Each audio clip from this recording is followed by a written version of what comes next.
Thanks very much. We'll make a start. It's 10 o'clock.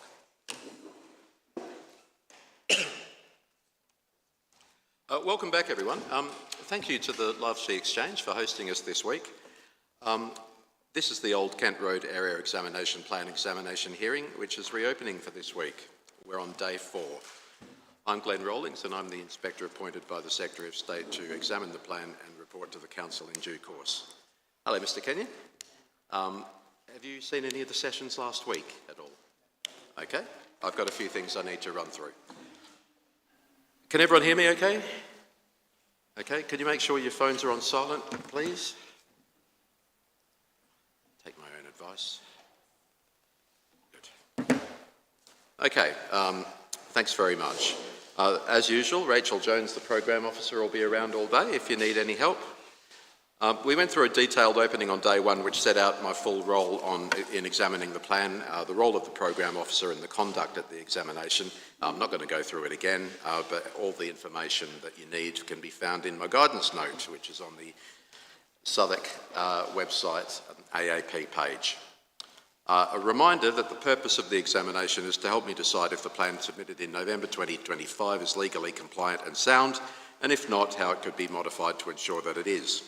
This session, like the others, will take the form of a structured discussion, which the matters set out the agenda, which was published yesterday afternoon. And this morning, we're dealing with the rest of the matters, which aren't sub-area matters, basically. So it's a bit of a mop-up session, but it's all the policies that we haven't covered so far, except for the sub-areas. As before, I start each item with some questions to the Council. When I've heard the response to those, I invite contributions from others. Sometimes it can take some time, but we're quite a small gathering, so a bit of backwards and forwardsing is fine as well. If you wish to speak, just turn your nameplate on its end like that, and I'll see you at some point, hopefully. Rachel's been helping me with that too. Thanks. And the Council always gets the last say on each point. Okay, I'm hoping that everybody gets the chance to make the points that they want to make today. If there's anything you want to say at any other point regarding the matter, then please let me know before we move on, and there'll be a chance at the end to say anything else that you need as well regarding today's matters. As with the other sessions, if we identify that main modifications are required, then I'll ask the Council to keep a note, and they've been doing that. It's on the website. At the top of the website page, there's 3 examination hearing actions for each of the days that we've done so far, and I've had the chance to look at those, and everything is fine with those. That's all in agreement. There is one thing, the EX05 document, which is the proposed mods, it goes to a blank page at the moment, goes to an error page.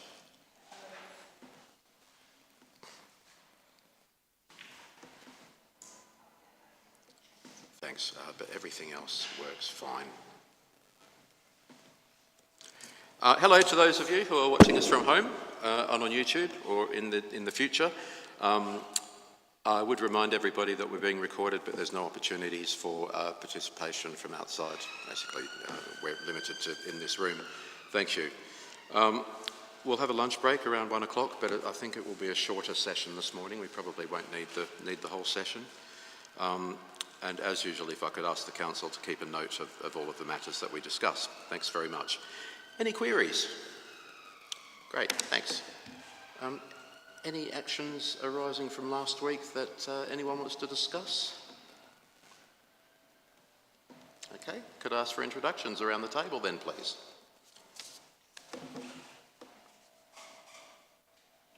Hi, I'm Jessica Potter, the design lead in Old Kent Road team. I'm actually currently back on maternity leave. Sorry, could you there's a bit of echo. Is that better? Yes, thank you. Yeah.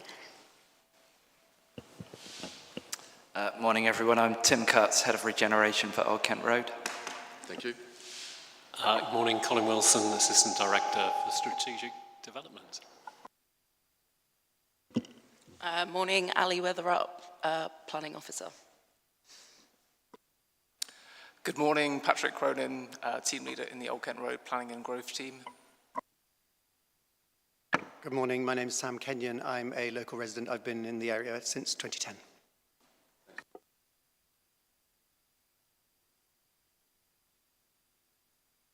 Let's turn to the agenda.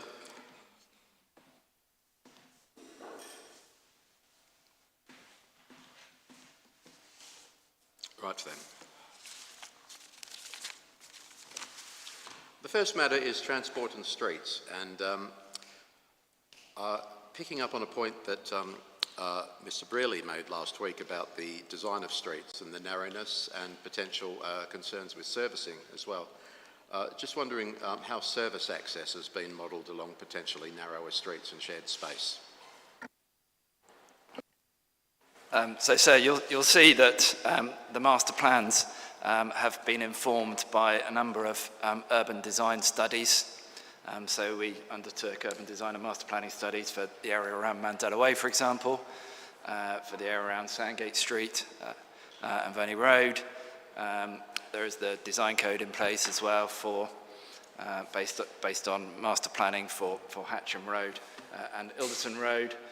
As part of the brief for those studies, we asked the design teams to identify an indicative servicing strategy.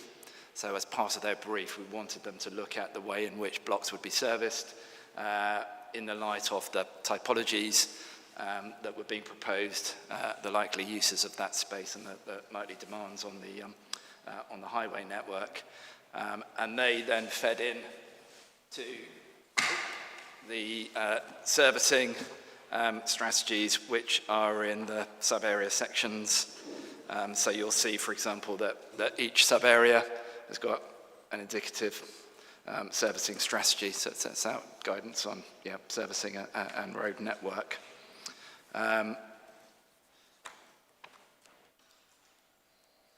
What we were trying to do was to reconcile the needs of all users. So we mentioned last week that in the Hatcham Road design guidance, for example, we've been looking at trying to build in additional off-street servicing for light industrial and workspaces.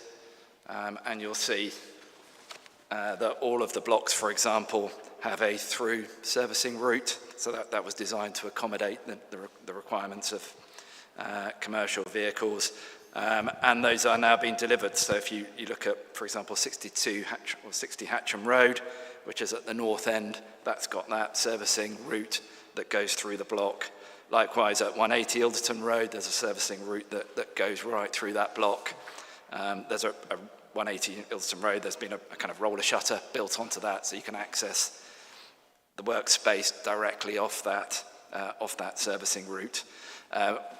We also looked at the challenge, for example, around Penarth Street, Ormside Street and Hatcham Road, is that it was originally, there were residential streets, they were demolished after the war, and it was rezoned for industrial uses, but that residential grid remained in place. But as a result of that, the streets are quite tight, and it's not easy to get kind of larger vehicles around there. So what we've been looking at is a strategy that effectively enables one-way movement around that estate, and that allows us to provide then frees up some additional space for loading, for pick-up, drop-off, for example, to the mosque and the churches there, and some additional landscaping.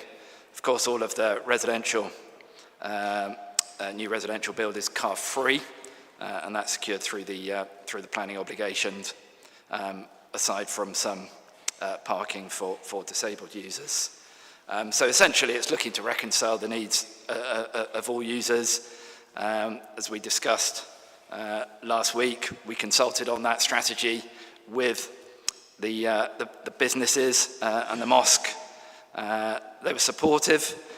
Essentially, because the road network there is quite tight anyway, to make it work, businesses and neighbours have to actually talk to one another, so they tell each other when they've got big deliveries coming in, because there might be a lorry in the street for 20 minutes or so.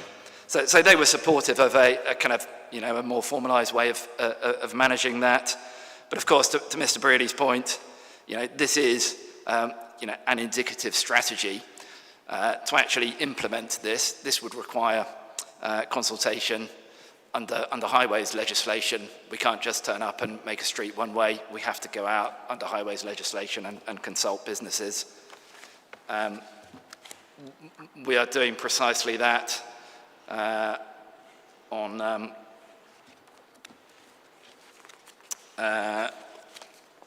Old Kent Road, for example, on Devonshire Place, where we're amending the highway network to take vehicles directly in and out of our waste management facility. So we're widening a road. We're making a street that's currently one way. In that case, we're making it two-way. But this is all happening because it involves traffic management orders and so forth. That there has to be statutory consultation on it, and that would happen in due course. Okay, thank you. I think you've answered my next question there was, does the plan go far enough in terms of allocating street space to things such as servicing and identifying any potential conflicts at this early design stage that may arise? It does, and it strikes that balance between being overly prescriptive, but providing that framework to ensure, that we can intensify areas to incorporate residential use, to try and intensify business space, and also accommodate other uses such as churches and the mosque. Thank you. One of the mods deals with car club provision, and there was a request by TfL to make a change. Just let me find my mods.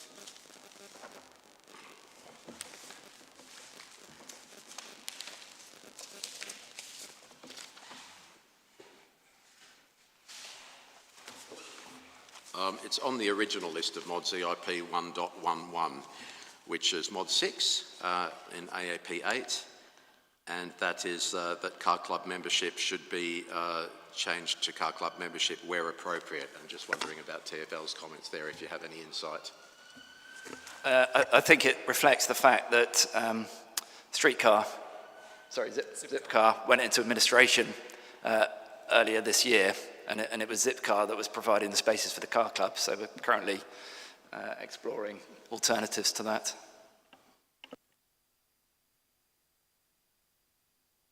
Just out of interest, does Southwark have any partnerships, or is it done on a site-by-site basis for car club membership? It's done on a site-by-site basis. Thank you. Sorry, they didn't go into administration. They pulled out of the UK, I think, didn't they? Or pulled out of London. Okay, and the parking requirements generally are in line with the Southwark plan and London plan?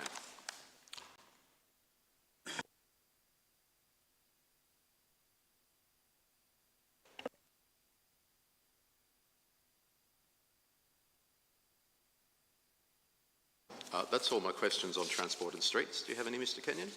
Thank you. Okay, moving on to green spaces.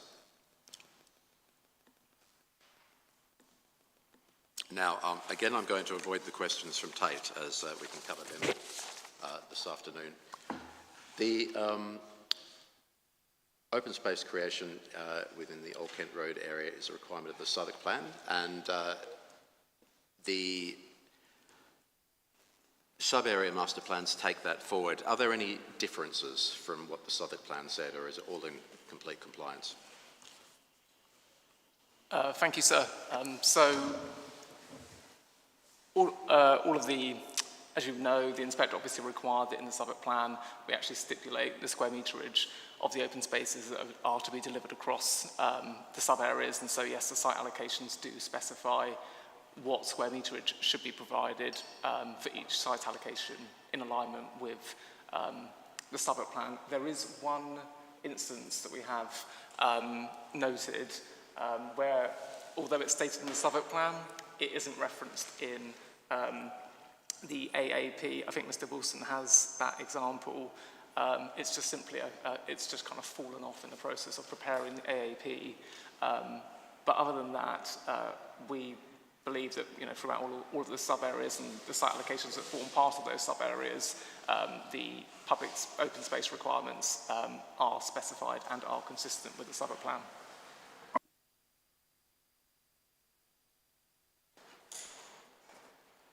I'm curious about a comment from Lewisham as to why the not why the MOL designation was removed from Deptford Park, because that presumably came about as part of their local plan examination. But just wondering what implications there are for Southwark at all. Does it lessen the protection of Deptford Park in the future? Does it have any implications for green space calculation within the AAP area? No, I don't think it does. There was an editorial mistake in relation to a park in Lewisham, Bridge House Meadows, which we'd identified as under the wrong designation, and we'll correct that through the modifications. But no, essentially our strategy builds on the strategy which has been developed by Lewisham, in which they have also been creating a linear park that links Greenland Dock with the area around Millwall Stadium along the old Surrey Canal alignment. So effectively we're consistent on that approach. And in terms of when green spaces would be delivered, at what stage in master plans, what's the strategy to deliver them?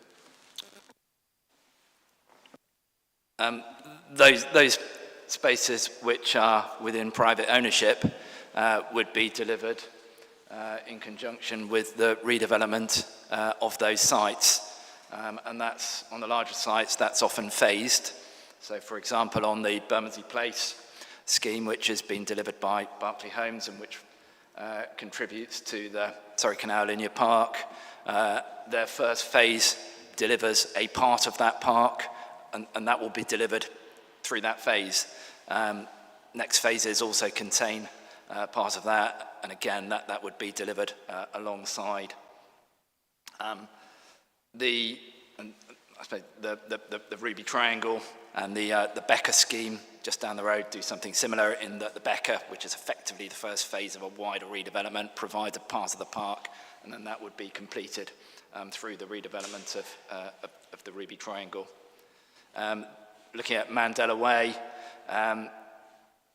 there would be a similar approach in which effectively the park would be delivered incrementally by the four landowners whose land it falls within, and we can come back to that perhaps later on this afternoon. The parks which aren't necessarily so related to development are those which are in Southwark's land ownership. So you'll see, for example, that the Surrey Canal Linear Park includes land that's currently in use as a council depot. It's called a Frensham Street Depot, just on the other side of the Old Kent Road. The council is committed to landscaping that to incorporate it into the park. The likelihood is that that would be provided alongside the developments on either side, so alongside Berkeley Home and scheme, and potentially as well the development which is on the corner at 586 Old Kent Road, the Civic and Livesey scheme. There are a number of other areas in which we're looking to reallocate road space as new parks. So one of those is Murdoch Street, which is just down before you get to the gas holder, this side of the gasworks, and also Verney Road and Varco Road. We're working with our highways team at the moment to bring forward a new park on Verney Road, which would sit in front of John Keats Primary School, between that site and 6 to 12 Verney Road, which is the site of the British Land multi-storey facility.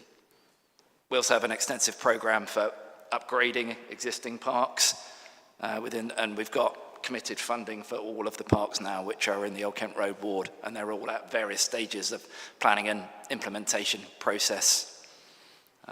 So for example, Bramcott Park on Verney Road, if you've been past that, you'll have seen that the north side will at least be partially finished within a couple of weeks' time, and it'll be completed in the autumn when we can plant the trees. Another example is the BMX track, which is on Bird and Bush Park, which is adjacent to the Ledbury estate. We're finalising the designs for that at the moment. We've been working extensively with local BMX biking organisations and so forth to finalise that. Brimington Park is having a lot of money put into it.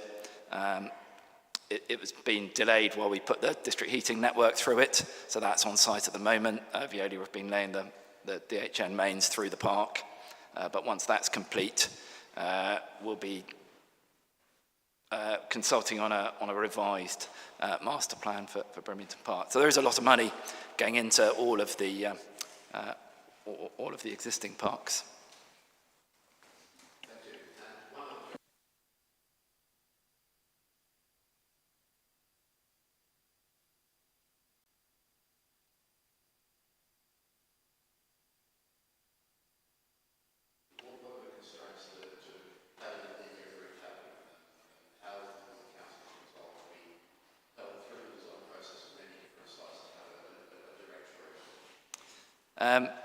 So we looked at the precedent of Vauxhall and Nine Elms, which has a large park in it that spans multiple land ownerships. The way that we decided to do it was to, through the Section 106 obligation, obligate all the owners, which would include the council, to come together to form a park company, and those owners would then be responsible for commissioning a single landscape management contract, for example, or maintenance contract, through the design guide and the work that we've been doing with, for example, Berkeley Homes on Bermondsey Place, is to ensure that we have a standard set of street furniture. So essentially, we've been using street furniture which Southwark use in Burgess Park. The idea being that we want to create a consistent palette of furniture across that, and we want it to be managed as one space. We don't want 4 or 5 different management contractors to be kind of maintaining different bits of it. The Section 106 obligation also requires all of the new open space, which is on private land, to be managed in accordance with the Mayor's Public London Charter. So the Mayor has a charter which sets out a series of principles about how new open space on private land should be managed, to ensure that that management isn't overly heavy, to ensure that people can use that space freely without being tapped on the shoulder by a security guard and told that their group is too big, for example, which has happened elsewhere. So there's a series of principles in there, so that essentially, if you're just a member of the public, you wouldn't know the difference between whether it's managed by Southwark or whether it's managed by this park company.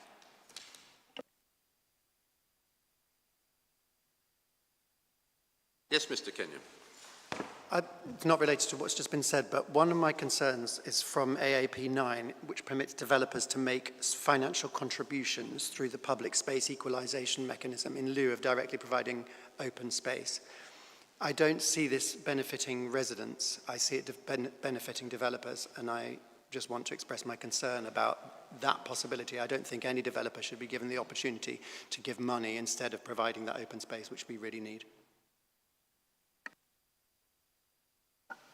Yeah, it's kind of in the nature of master planning a large area with some larger and smaller sites. So some sites will fill the whole plot because they're smaller sites, whereas other sites in the master plan are identified as providing open space as part of their contribution, for instance, on Mandela Way.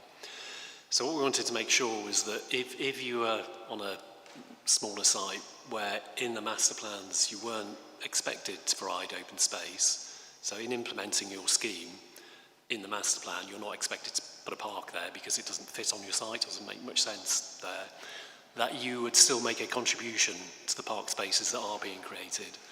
So the idea was that every developer would make a contribution, even if you're not shown as providing an open space on your site. Is it okay if I respond? I think what's in the plan is that it gives the developers the opportunity to make that decision, and I think what would be clearer is if they were mandated to make that contribution if their plot doesn't allow for it. Yes, so the mechanism effectively does that. So the mechanism requires them to make a payment in the 106, which is calculated on the scale of their development, so per residential home created. We then calculate the payments that they make. If the master plan shows them not creating a space on the site, effectively they're delivering the scheme according to the master plan. There's a mechanism for calculating the payments, and it's basically 5 square metres per home, and then we associate a charge to that, which I think is about £200 per square metre that they're required to contribute. So that has allowed us to collect money to go towards the creation of the new park spaces that Mr. Cutts was talking about, and it's also allowed us to fund the refurbishment of existing park spaces, and Mr. Cutts talked about Bramcote Park. So there we've taken money from developments on Ilston Road, the Barrett scheme, for instance, to help pay for the Bramcote Park refurbishments. And in the master plan, the Barrett scheme on Ilston Road isn't shown as providing a public open space on the site. So what they've done is they've contributed money towards that equalisation agreement to fund both off-site new spaces and off-site existing spaces. Are developers able to make that decision on their own and to essentially intrude upon the planned open spaces? No, because and actually, you know, one of our motivations for creating the plan in the form that we've taken is to take away the ability for developers to kind of make the rules up as they go along. So this gives them a very definite discipline to work in. Either they're providing open space, as we show on the plan, or they're providing a payment, and in the plan we set out how much that payment will be. So it's not the option isn't theirs. The idea was to provide that leadership as the local authority to make sure that they stayed within that discipline, that planned discipline. Thank you. Sorry, just to add as well, it goes back to the conversation that we had last week about AAP1, the master plan, and the requirement for development to be in general conformity with that master plan, which is where the open spaces are identified. Have any other questions on green spaces, Mr. Kenyon? Thank you. Okay, then moving on to the tall building strategy. And I set out some questions on that. The first question I have is how rigid is the strategy? What sort of opportunities are there to bend, either through future reviews by yourself or pressure from developers? Thank you, sir. The plan is a sort of plan-led approach which we feel is consistent with the NPPF and London Plan guidance. And through that we've created a 3-tier strategy which sets out the sort of stories that we propose for sort of tier 3 up to 15 stories, tier 2 between 16 and 20 stories, and tier 1 above 20 stories. We think this sort of provides a level of flexibility that is needed to sort of reach across the duration of the plan. And as already discussed, the plan has got lots of multiple ownerships, so there is that need for flexibility. However, we do feel that there is a sort of good level and good balance of prescription for sort of stating the stories that it should vary between. We have sort of left the tier 1 sort of open-ended, as we feel that this does provide that sort of added level of flexibility for sort of ownerships across the duration of the plan. And this has sort of been discussed with the GLA and Historic England and sort of agreed through it's just in general conformity with policy D9, which states that sort of height should be distinguished. We think that we have provided a good sort of strategy across the area, providing clusters of tall buildings at landmark locations, marking new proposed stations or open spaces for sort of wayfinding, legibility, and we sort of have regular discussions with developers about sort of tall buildings proposed on their site or adjacent to their site, so we have a great understanding of the sort of cumulative impacts of the tall buildings proposed. Figure 19 does demonstrate a sort of three-dimensional view of where these tall buildings are proposed, and within the sub-area guidance we've actually got sort of a larger scale of 1 to, I think it's 4,000, which really goes into detail on each plot specific of where these tall buildings may be sort of proposed. Some of them are sort of high-level massing strategies at this level, so this is then informed by application stage, where detailed design will sort of help to mitigate any potential impacts that may arise, ensuring positive environmental impacts and a really high-quality design to ensure that we're sort of shaping a positive skyline and sort of responding to any nearby heritage assets and the townscape. What is the potential to move between tiers, if any? We sort of, the reason why we set the tier is very much to sort of shape the conversations with the developers. We don't intend to see much shift between the tiers because we have strategically positioned them, as I said, in locations where they are of landmark significance. For example, tier 1s mark the new proposed stations or key junction crossings. Tier 2s mark those proposed open spaces or wayfinding nodes that we see fit for the area. We want the skyline to sort of have an undulated impact and sort of have a varied visual appearance rather than having a sort of consistent line, basically. So we think it's really positive that where we've positioned them, you do get those gaps. So it's ensuring that it's not going to be too oppressive on the sort of existing environment. So we do intend for developers to sort of stick between those tiers. But as I've said, the flexibility is within the sort of story ranges within each tier category. Thank you. There are some comments from NTA about the key and the colour coding being unclear, creating uncertainty for decision making. Is that, I realise that could be just a function of the way that it's set out in the AAP, but for clearer guidance, is it clearer in the tall buildings strategy in the background paper exactly what you mean? I'm just, without NTA here to speak to that, I'm asking it in the best way that I can. Yeah, so the grey buildings, as they haven't been identified on the key, which I think is probably something that we could add to the key if necessary. However, they do sit below the tier 3 buildings, and they're what we call the sort of mediating scale buildings, where they transition to the edges of the master plan, dropping that scale to sort of appreciate the lower scale edges of the master plan. The site that sort of they are referring to is located between sort of tier 1 and tier 2 buildings. It's quite a sort of constrained site with regards to sort of widths between buildings, and we felt that actually it should sit between the tiering categories that we've proposed because the adjacent buildings they sort of provide that sort of legibility for open spaces, and it would be too oppressive if they were also tier 1, tier 2 buildings adjacent to them. And as I said, we do want that undulating skyline to be sort of agreed. Sites that are not identified as locations for tall buildings will generally comprise podium and perimeter blocks defining streets and mediating that transition in scale to the edge of the master plan with shoulder heights of 4 to 11 stories as set out in the sub-area guidance. So that's just a quotation from our AAP 10 paragraph 3 of the policy, and that was what I was referring to, is we do require them to drop in that scale to appreciate the lower levels at the edges of the master plan. I do appreciate that it can be sort of due to the perspective of the View City image. I think that has maybe caused a little bit of confusion.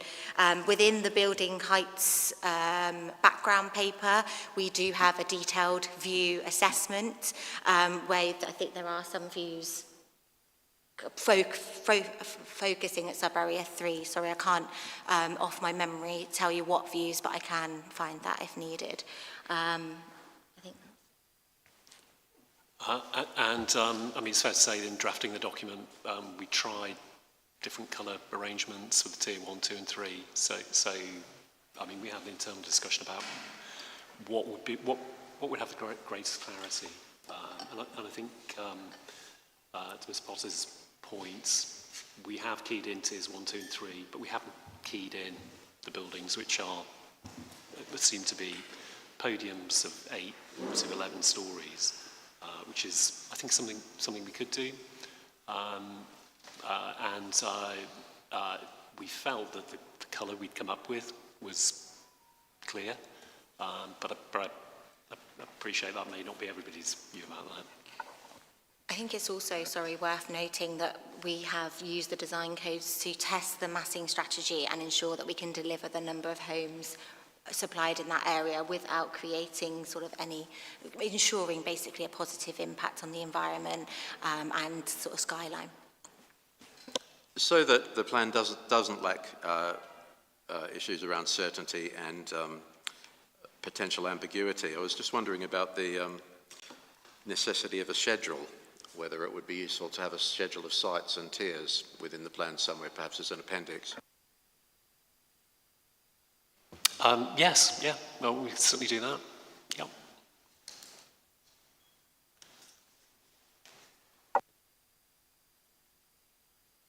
So that's a proposed mod then, our first one of today.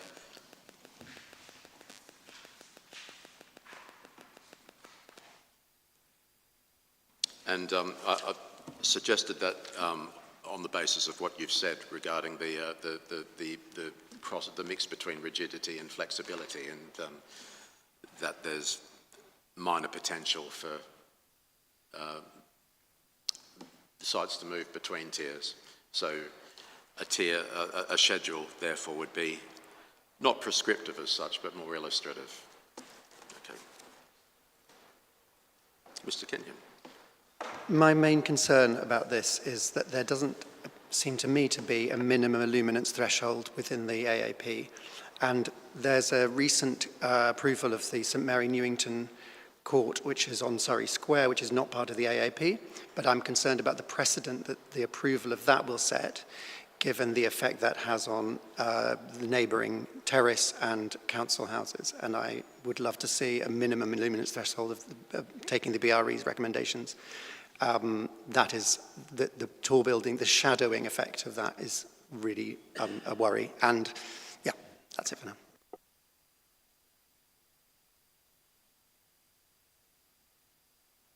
We do have a wind and microclimate study that was sort of undertaking as process of the plan.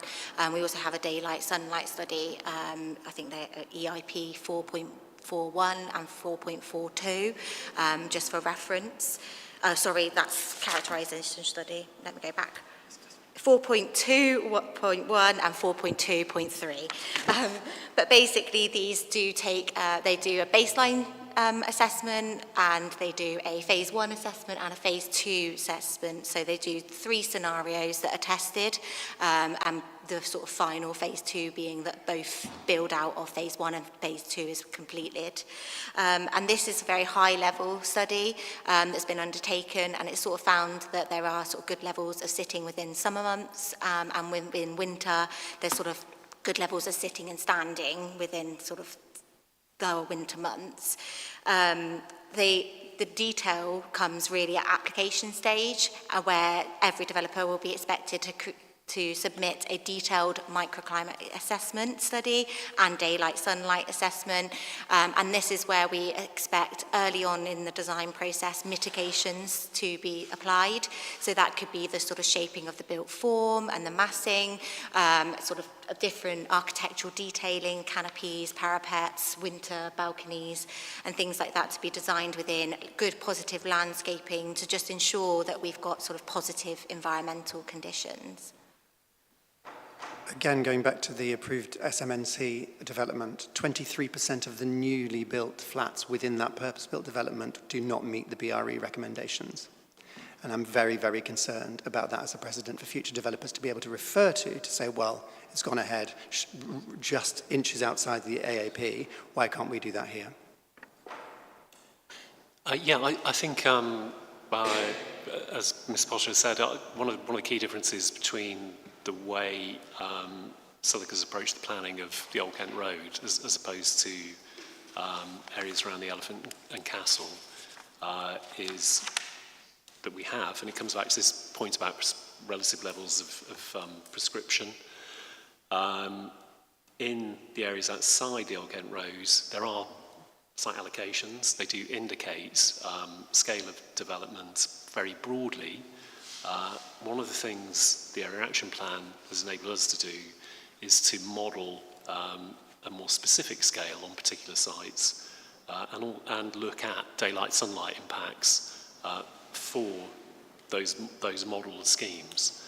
Now, on the schemes you're referring to, we haven't gone into that level of detail in setting out a plan for that area.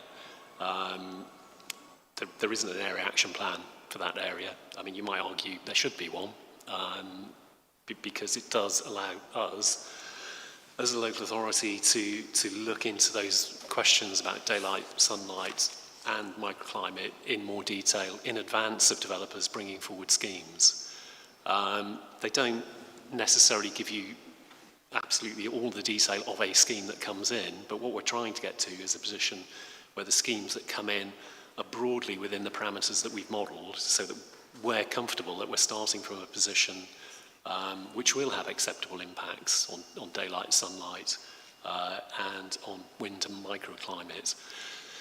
So in that sense, a much more plan-led system where we're trying to preempt those important questions, and we're not, if you like, waiting for a developer to come forward and saying, well, this is what I think is acceptable. How would you prevent a developer from arguing the SMNC as a precedent for going below the BRE recommendation? The planning system is very much, each case on its merits. The scheme you're referencing is not necessarily a precedent for anything else in Southwark. It's not a precedent for another scheme in Southwark, because each scheme has to be considered on its own individual merits, tested against the development plan. So there are lots of things that you're kind of balancing in that mix to get to that planning balance. So a developer, it's fairly rare that you'll experience a developer saying, well, I've got a consent for this over here, so therefore you must give me a consent for that over there, because the circumstances are usually always different in somewhere like Southwark, which is a fairly dense urban environment. And there's always something different about the sites and their circumstances and their neighbours. So the scheme you quote, I wouldn't say is a precedent for other schemes. Forgive me for banging on about the same scheme, but one of my concerns about it is that it enshadows a children's playground between the hours of 3:30 and the rest of the evening. And I wonder what you've set in place to protect our children's playtime. Well, certainly one of the master plan schemes that we investigated and we commissioned work on was the Six Bridges Estate, which isn't far from where we are at the moment, because the Phoenix Primary School is just to the north of that site. So in commissioning that work and looking at the potential to provide mixed uses on that site, one of the things which we were concerned about was, well, what would be the impact on that school? So that indicative scheme, and it's shown on the master plan, was done very much with that in mind, that there wouldn't be a massive overshadowing or overlooking kind of impose on the primary school, which is one of the benefits of, I think, of doing the plan in this way, that we are doing what we should be doing, which is kind of preempting the issues that you're raising and making sure we give guidance to developers to avoid that becoming a problem in the future. Do you have somebody advocating for children in this situation? Because I understand that's a school which could advocate for itself, but for those children who are 13 and using that, or in 10 years' time who are currently 3, who is advocating for them within Southwark Council? Certainly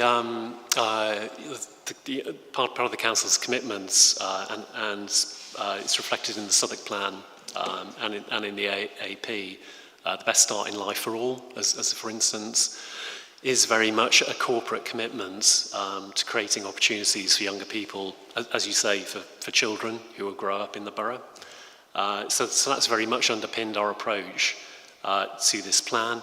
Certainly members are kind of very, very supportive of the approach we're outlining. Our planning committee frequently come back to that issue, particularly in respect of quality of residential accommodation, quality of open space, quality of play space. We are promoting a very dense form of development, and I think certainly our members, our policies are very cognizant of that, and the vital importance of getting that right in terms of the quality of environment that we're creating for future generations to live in. I mean, I would say that, we do go back to sites and we take members to sites as well, and we've also had residents come to sites that have been completed to see whether that has in effect been achieved. And I think so far in the schemes which have been built in the area, that has, I think, been achieved. And in terms of advocating for children, we are all human beings as well with children. So I think, personally, I think that's a really important thing to secure in these schemes and developments, and to make sure that runs all the way through the planning process, not just at the point of committee and planning permission, but also through implementation and the execution of conditions and details, to make sure these things are kept in the forefront of people's minds and they don't just sort of drop off the desk kind of at the end of the process. Thanks. Just on the environmental factors and for both wind and overshadowing, I've seen the modelling studies. Just wondering about the options that were undertaken. So not only for movement within the tiers. So when the modelling was undertaken, was there like a minimum tier within the tier and a maximum within the tier, for example? But also for stages along the master plan. So the fully built master plan was tested. What about various stages between now and 2026? So within... That's 2036. Yeah, to keep it manageable, as Jess said, we modelled baseline conditions, and that was circa 2018. We modelled development of phase one, so just looking at the phase one master plan, and then we also then modelled the entirety of the master plan. And in terms of what was modelled, it is, what you can see in the stations and the crossings diagram. So it is buildings of the heights which you can see within this model, which correspond with the tiers, where those buildings have got a planning consent. What you can see in this diagram is the consented scheme. Where sites don't have a planning consent, what you can see is essentially the master plan, which, as we mentioned earlier, was prepared to inform each of the sub areas.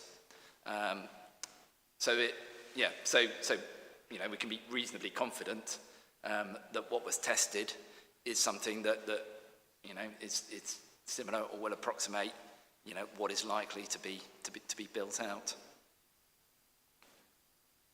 And we tested it at phase one because we're conscious that, if there is a delay to the Bakerloo line extension, it may be that phase one, or it may be that phase two takes longer to build out, and phase one would be in place. So we just tested what happens if that were built. I'm just going to skip very slightly forward to environmental concerns as well. That's a question that Save Old Kent Road made in its submission about the co-location of the towers next to the waste management facility. And it also strays into the sub-area section, but we'll cover it now.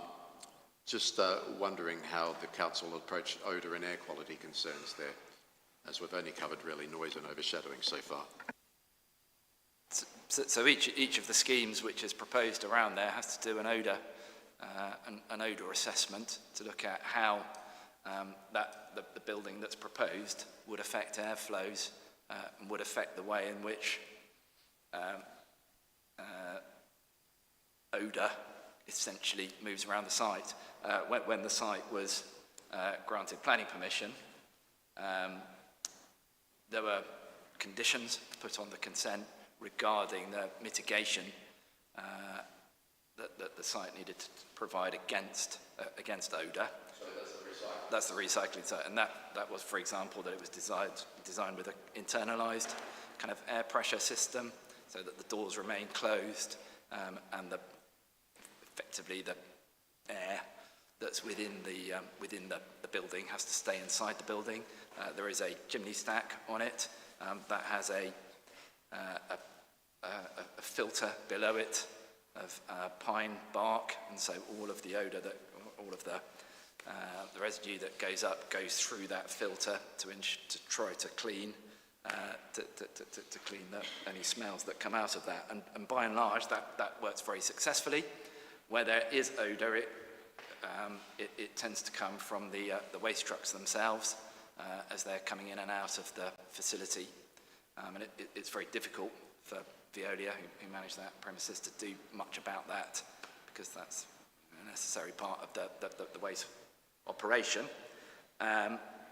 But yeah, in discharging the conditions, Veolia, the developer, had to test impacts on odour around the site to ensure that there was, I think it's no more than a moderate impact. And in most areas they tested, the impact was very low. Where you do smell it sometimes is to the kind of north or northeast of the premises, and you get kind of prevailing winds which drift towards Hatcham Road, for example, or towards Burning Road. That tends to be where you can smell it sometimes. But as I say, in preparing developments, the developer has to model what the impact of that building on odour and the way that air moves around the building would be likely to be.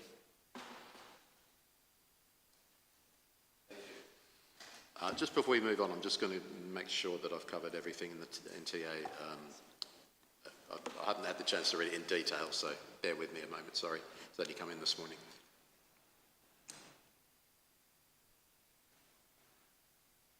Okay, their other main point is that I'll read it verbatim. We contend that the restriction of the site primarily, well, they're talking about their site, of course, but extending it out to lower tier development generally, they're worried that it's not supported by robust evidence, particularly in terms of heritage, townscape or residential amenity impacts. With reference to their site, they're worried that the transition in building heights and neighbouring developments is abrupt and unjustified.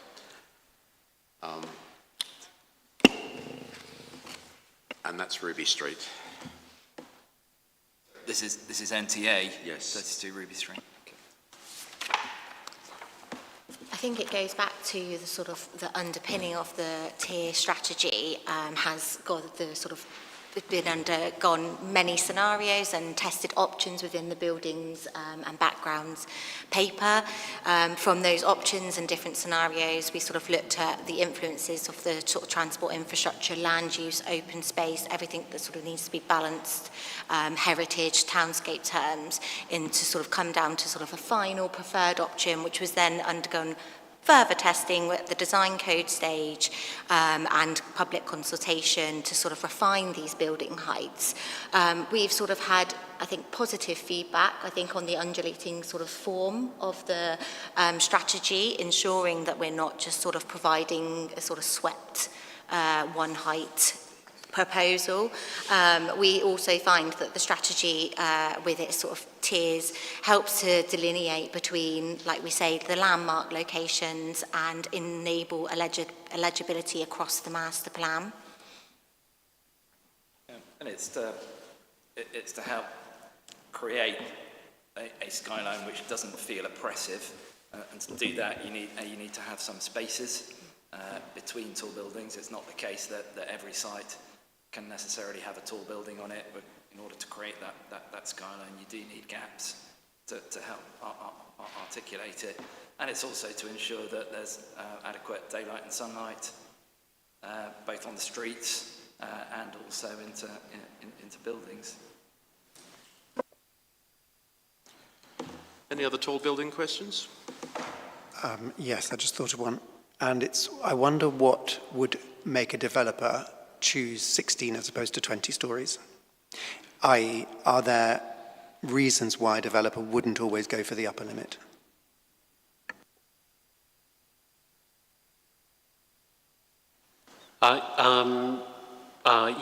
Yes, and part of that is not just driven by necessarily the developer. So there's a range, and one of the things we talk about in the policy is looking at the planning permissions which have already been granted. So because of the disparate nature of the ownerships, we don't have control over necessarily the order that things come forward in phase one. So one of the things we set out in the policy is that yes, we have the tiering system. So to the point about how prescriptive that is, there's some movement within it. But what we also are looking for is how, in terms of composition and daylight sunlight impacts, schemes sit with each other. So what we have done over the period that the plan has come forward is where we have, say, 3 or 4 different developers bringing forward schemes next to each other. We hold workshops with those developers. We ask them to bring in 500 scale models of their schemes so they can all sit them next to each other. We found that a really useful way of kind of enabling a conversation about whereabouts in that 15 to 20 story kind of world they might be, in order to kind of create a great place rather than everybody just doing their own thing. Usually it's difficult to get developers to speak to each other on neighbouring sites because they're just doing their thing. So the plan and then those workshops with developers we have found a really useful way of arriving at those decisions about, is it 15, 17, 18 or is it 20? Thank you. I don't have any questions on the heritage strategy. Yes, that's good. So let me just get my notes in order. So yeah, this is sort of 3 elements. Again, I mean, I take your point about the precedent with the St Mary Newington Close, but it's worth mentioning that is near, well, it will overshadow the Grade 2 listed Surrey Square, the terrace itself, as well as the unlisted Laysdown adjacent council building, as well as the playground. And those are heritage assets, which I think are worth discussing both as listed and unlisted, because that is what the planning expectorant recently denied the Aylsham Centred redevelopment was about, both listed and unlisted. They said whether designated or non-designated was their phrasing. And because the massing and height of the AAP is far greater than the Rye Lane Peckham Conservation Area, my fear is that it puts heritage assets and their setting under significantly higher risk and pressure than that development that has already been denied.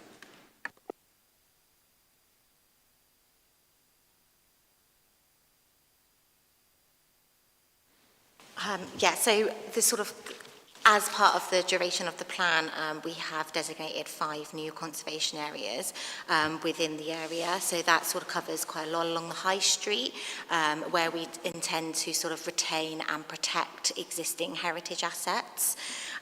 We have identified buildings and features as well of townscape merit, which are sort of in our sub-area sections, and these go beyond buildings that are identified as listed or locally listed. These are buildings that we have found on sort of walk-through workshops that local people really do sort of value, and they do contribute to the character of the area. So these are all sort of seen within the sort of sub-area sections on the map. I think it's sort of present day map, which identifies where these features are. And as part of the policy of AAP 11, we do intend to retain and enhance these buildings. And we do expect new developments to sort of respond positively to the setting of conservation areas and listed buildings. We do note that sort of through the visual assessments within the Building Heights background paper, there are some areas where they sort of appear within the settings of listed buildings and conservation areas, and they're less than substantial harm. Where this does occur, we sort of are saying through application stage, that mitigations are made, that's ensuring that they're of high quality architectural design and sort of step down their massing and appear sort of in the background of these settings rather than in the forefront. So the listed buildings do remain in the forefront. We sort of identified this as sort of, for example, Caroline Gardens, we do understand the sort of Review 12 and 22, there is that sort of less than substantial harm. We've sort of had consistent communication with Historic England over the duration of the plan, and we feel that they're sort of satisfied with where we are and how we've sort of adapted the plan to sort of respond to their comments. I do point the attention to the modification that we've made, just on that sort of adding a bit more detail within, I think it's within the policy and the sub-area guidance on that sort of compositional arrangement and how that will work, just to ensure that positive skyline. Also, the public benefits that we do feel are delivered as part of those tall buildings that appear in the settings mostly deliver new tube stations and large open space, which the area is obviously in significant need of. Thank you very much. The coronet, I think it was the coronet that was taken down at the Elephant. One of the reasons it was taken down was because it was considered that there were enough examples of that sort of building across England. I wonder if that same excuse is potentially going to be used on any of our assets in this area.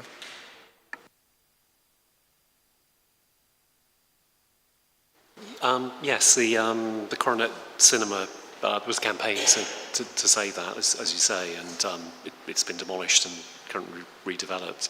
As Ms. Potter said, one of our motivations for identifying both non-designated as well as designated assets in the Old Kent Road is that the area doesn't necessarily have a lot of designated assets, and it became apparent through engagement that people are very proud and very attached to assets that aren't necessarily in conservation areas or are listed buildings. So we see a great value in integrating those things with new developments rather than just taking an approach of flattening everything in the area. I don't think there are there's a parallel with a coronet that I'm aware of in the area. I mean, generally, because we put this in a plan, and there's plenty of forewarning, if you like, if you're a landowner, that there's something on the site that we would like you to keep. Most developers have generally taken a view of, right, yeah, we understand that, and actually we see a value in that to us as well. So we haven't really had a pushback on that approach. I mean, certainly the listed buildings are what they are. They're listed. So our working assumption, I think most developers' assumptions would be that they're not going to be demolished. The conservation area designation, to Ms. Potter's point, was very much about, yes, part of that is protection, but part of that is enhancement as well. And so can we lever in an enhancement of those areas? That was a question at the planning committee, which finally endorsed those conservation areas, which was like, well, it's all very well having a conservation area, but what are we, the local authority, going to do to try and achieve the enhancements of their setting? So no, I don't think there's anything in a kind of coronet kind of position on the Old Kent Road. Thank you. Shall we have a cuppa? Good. 10 minutes. We'll be back at 11:15. Thank you.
One strategy.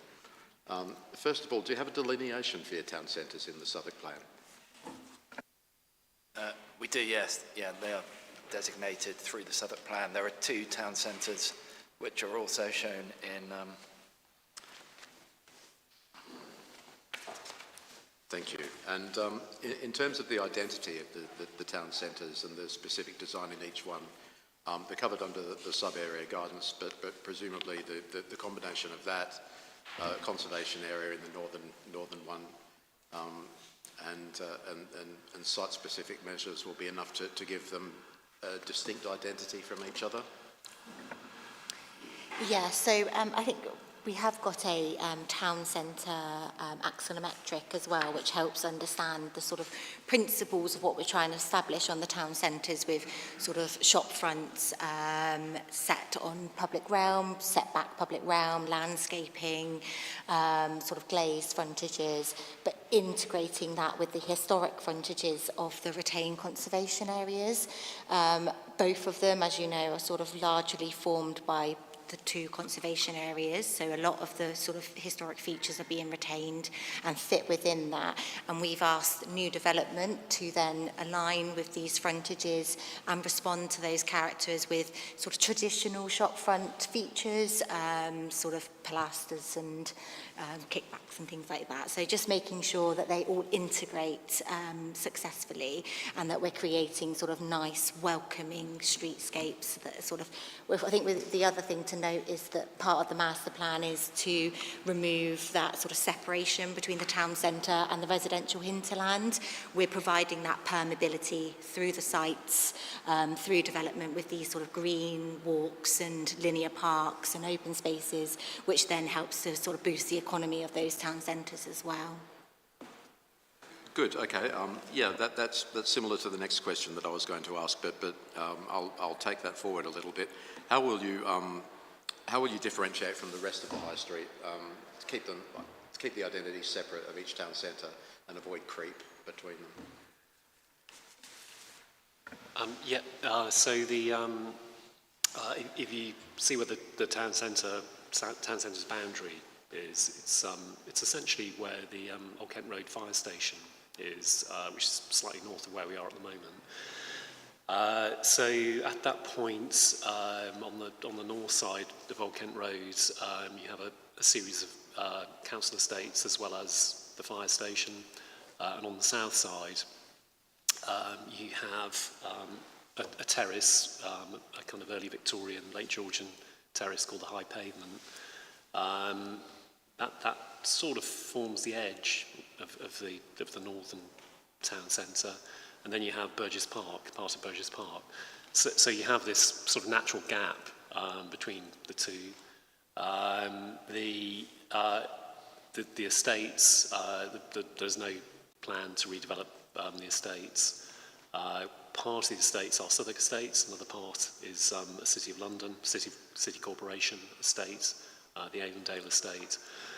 And then as you come south, you get onto Cantium Retail Park, and you're moving towards where we are now. And then on the north side, you still have that run of estate developments. But as you move further south to where we are, so you then get the opportunity to kind of put the shopping frontage in on both sides of the streets, where it doesn't exist at the moment.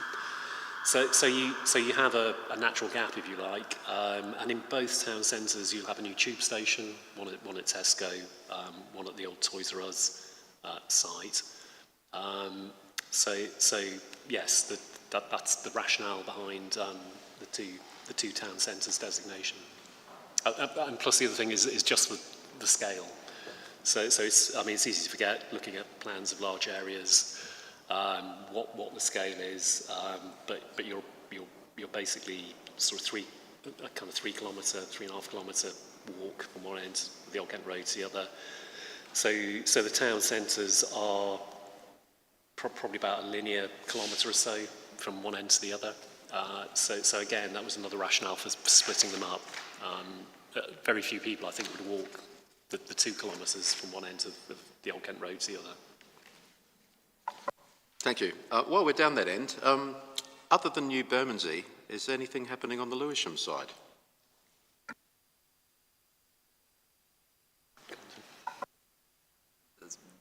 suppose news, but I mean, there are been a number of buildings which are in a meanwhile kind of interim use within the new Bermondsey scheme.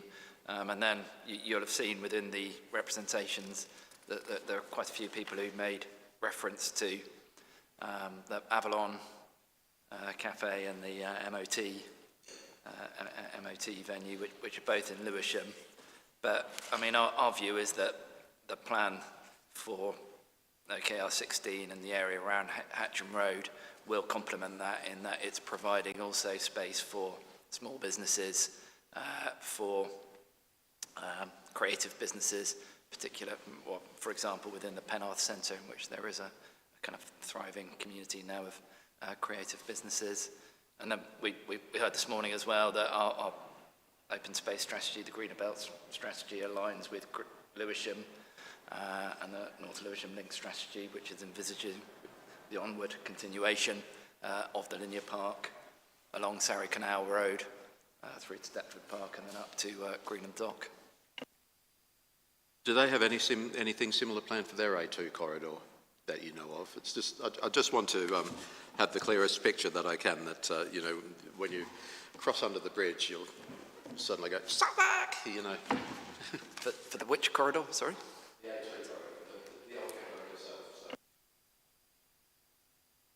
itself.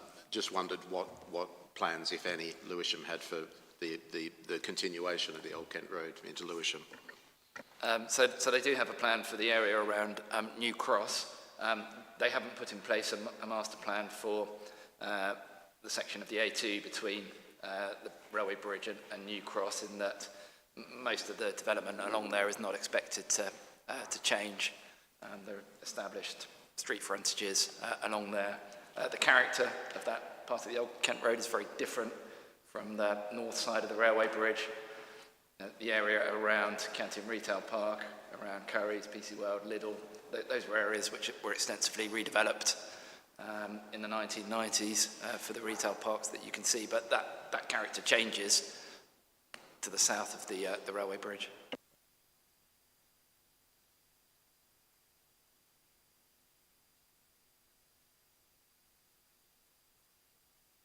Thank you. I do have one further question on design, and that's development that's taken place already. Now, you mentioned that the AAP's had a 10-year gestation, and the phase one stuff's been built to a version of the AAP, from what I understand. Is that correct? Right, okay. So in terms of integration with the proposed structure, the proposed framework, has that worked in retrospect? Is there anything else that needs to be done in order to bring previous development in to the framework that's proposed? Yeah, I'd say, I mean, to date it has worked. We earlier on, 2017, 18, to a degree 19, we did have developers challenging the then draft framework. So we had schemes for tall buildings where we were saying there shouldn't be tall buildings. But I think we fairly reasonably early established that whilst the framework was draft, we did feel it was important that developers stick to it. And then we would then find situations where we're having pre-application meetings where developers would bring in copies of the draft plan and say, well, this is how we think we are meeting your plan, which was for us very encouraging. I think in the intervening years, developers have accepted those disciplines and haven't really challenged them. Sorry, just to add to that as well, going back on sort of previous conversations about how we're integrating heritage assets. If you sort of go along Glengall Road, there's some developments there where we sort of retain chimneys and industrial frontages, warehouse frontages, which I think work nicely with the sort of proposed new development, providing sort of positive characterful frontages onto the streetscape with sort of residential and commercial facilities behind.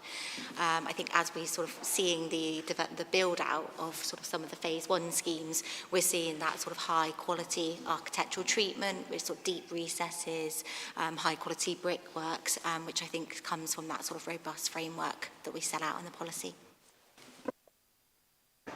Thank you. Is there anything within phase 1 that could be used as a precedent for any subsequent phases? In a problematic way, are there within the 10-year gestation, are there things that you have changed your minds about or improved upon, as it were? Presumably you have improved upon it, why would you not? That people could cite early other developers as having not had to adhere to? Yeah, I mean, we were very mindful of that in dealing with those schemes that came forward initially. So in 2017-18, we did have a developer on Crimscott Street, for instance, proposing, a really poor quality variation on a planning consent. I mean, our view was in order to make this plan credible, it had to commit, and the council had to commit to the highest quality of outcome in terms of design, spaces, play, open space. So we have always pushed back against that sort of cheapening of those principles, and so within the area that there aren't schemes where and sometimes we have. As a team, we've been to look at other redevelopment areas in London to see where things have worked and haven't worked, and establishing, that commitment to the highest quality and making developers commit to that as well, I think is really, really important. And consequently, there isn't anything in the area where, we would say, that we made a really big mistake there. And we do take new developers to sites which have been built to show them what we think constitutes good quality, and to give them a kind of lived experience of this is what we are looking for here, and that's really important as well. It's not always easy to get developers to commit to those things, but being able to point to built examples in the area is really helpful. Thank you.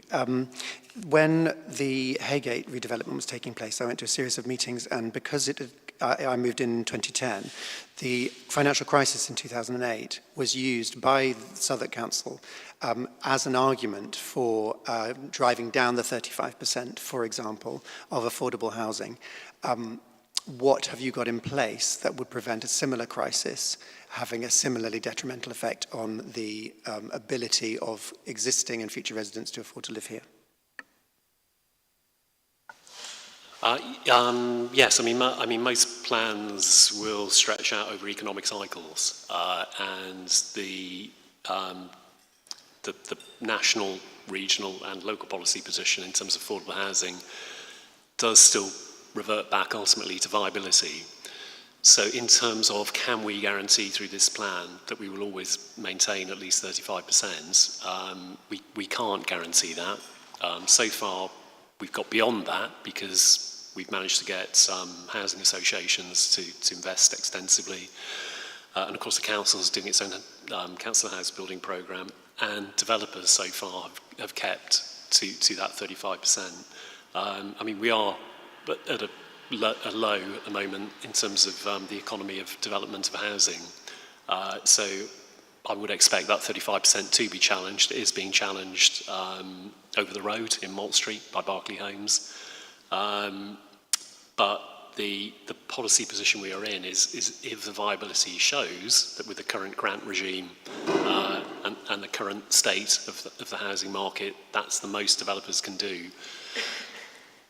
As officers making recommendations, we would have to recommend that those things were nonetheless approved. But our planning committee are entitled to take different views to us, so they may get to a different position, and those things may then be challenged through appeal. But the nature of the way that housing is funded at the moment in this country means that that the viability issue is unavoidable. Thanks. Any more on design? Okay, thank you. The next question that I had was the one on net zero. I don't intend to ask any questions on that because that was quite detailed in your hearing statement. Thank you. I've got some questions about it. I couldn't find in terms of the question of 7G, does the AAP adopt a clear definition? I couldn't find a clear definition. I could find lots of references to it, but not a clear definition. Have I missed something? Sorry, I didn't catch the question. Sorry, I couldn't find the question of 7G says, does the AAP adopt a clear definition of net zero carbon? And I looked through and I couldn't find a clear definition of what net zero carbon means for the AAP. The AAP would adopt the same definition that's in the Southwark Plan, in the London Plan, and indeed nationally. So it's, it's calculated through the building regulations. My next point is about the national. Sorry. Just before we move on, Mr. Kenyon, I just want to get that clear that where it is mentioned is okay. Yeah, I just wanted to make sure that there was clear that link between the AAP and the other policies are clear within AAP 13. And yes, that is there because you do mention Southwark Plan Policy P70. Is that the correct one? Yeah. Although that's only in terms of major developments.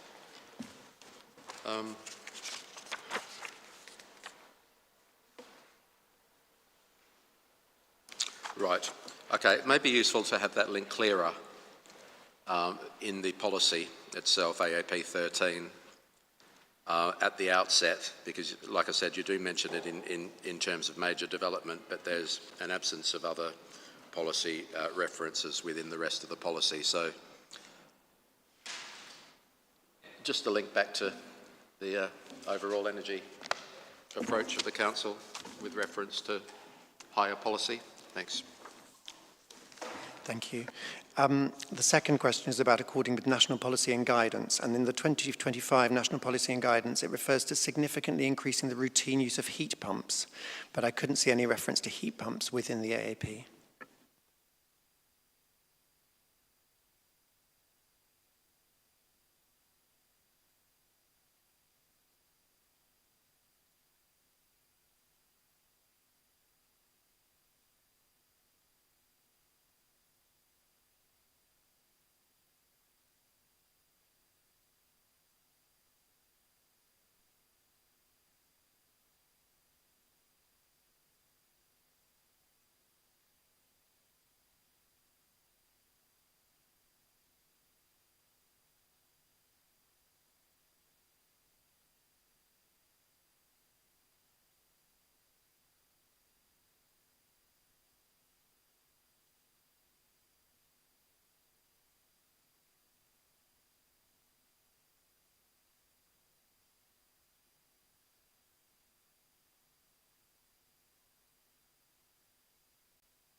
Thank you.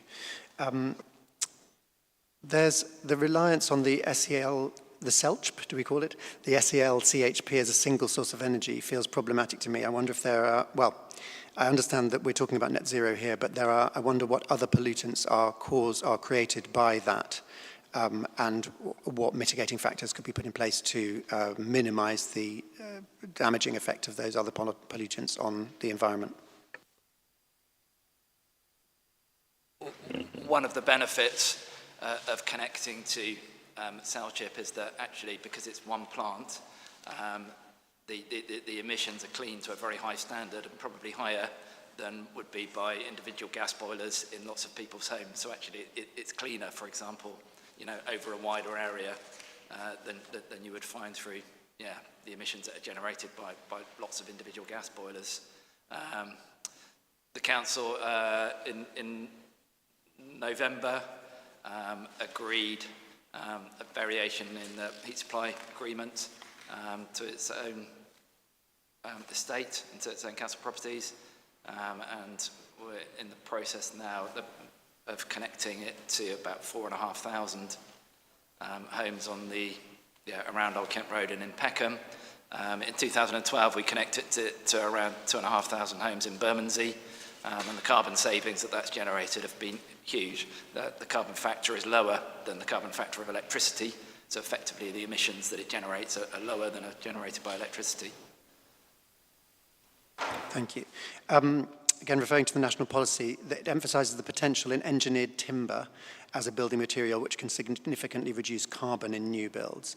And the UK government has stated that around 25% of national greenhouse gas emissions originate from the built environment, and that larger buildings can store substantially more carbon when constructed using engineered timber products rather than concrete.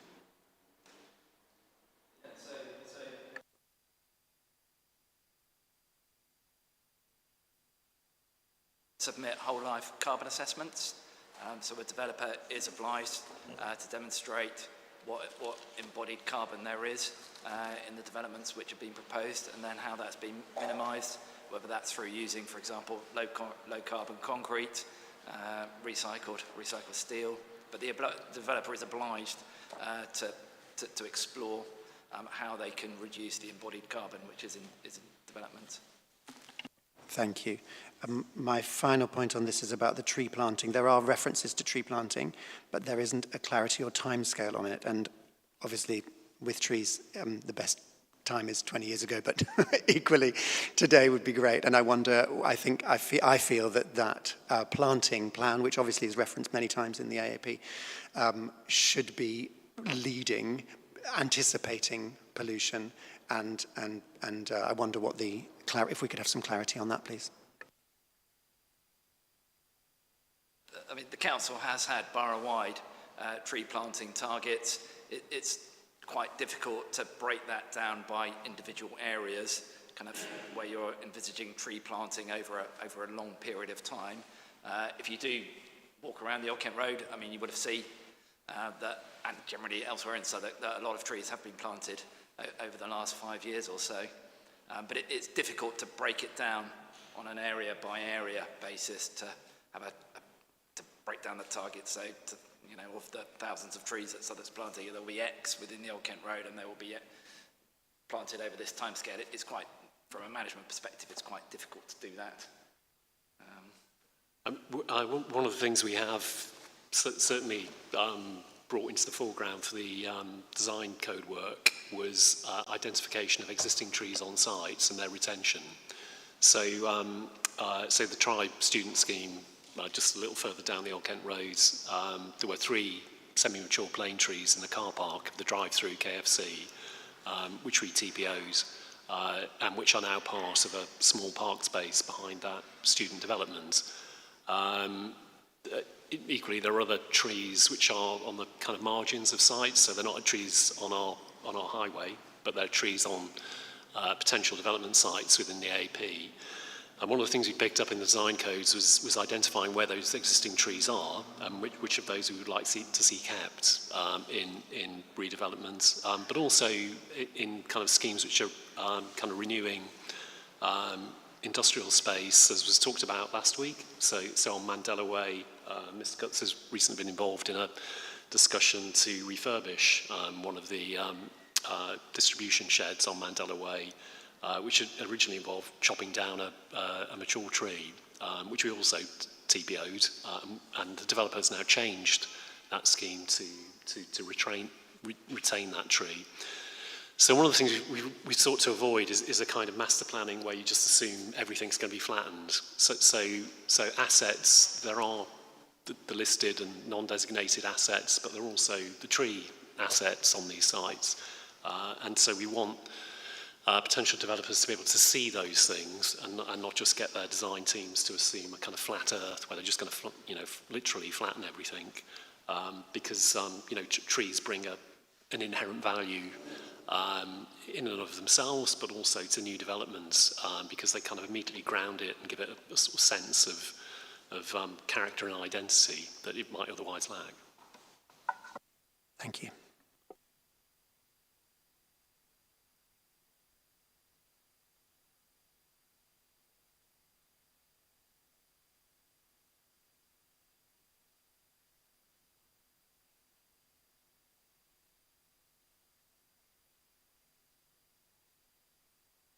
Sorry about that. I'll start again. Thanks for that. Yeah, we spoke about the agent of change principle on Thursday, and I want to understand how the principle works in practice. Asking you about well, it's outside of the scope of the AAP, I understand, but as your experience as Southwark planners, how does the council approach when something's been developed with the agent of change principle intact? How does the council approach noise complaints at the occupation stage? If, for example, somebody moves into Eileen House and they say, Ministry of Sound's out the front, I didn't know, there's noise at all hours of the day, something like that. How does the council approach that then?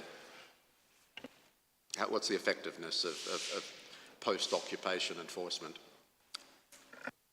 I did work on the scheme for Eileen House, but it was quite a few years back, so I can't remember what provision was put in place. I have a feeling in that one that the developer was obliged through the Section 106 agreement to advise people moving in that the Ministry of Sound was located next door to the site.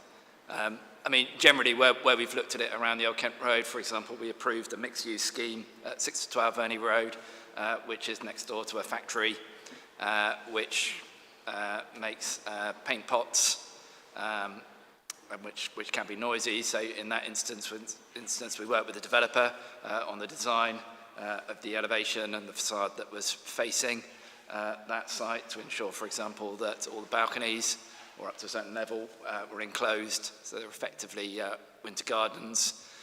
We talked as well last week about the relationship between development that's at 12 to 28, I think it is, Penarth Street, and the Stonecutter next door.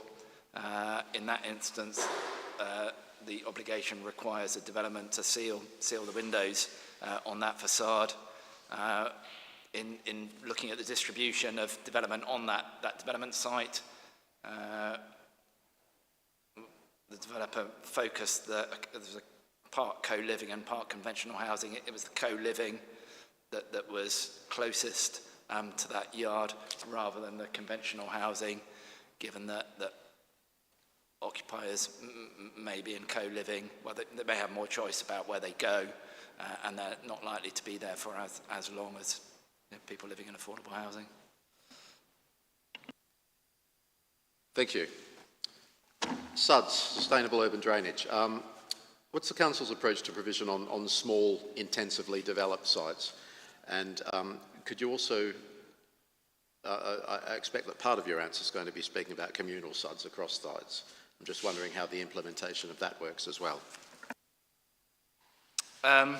So the policy requires sites to be attenuated to a greenfield runoff rate.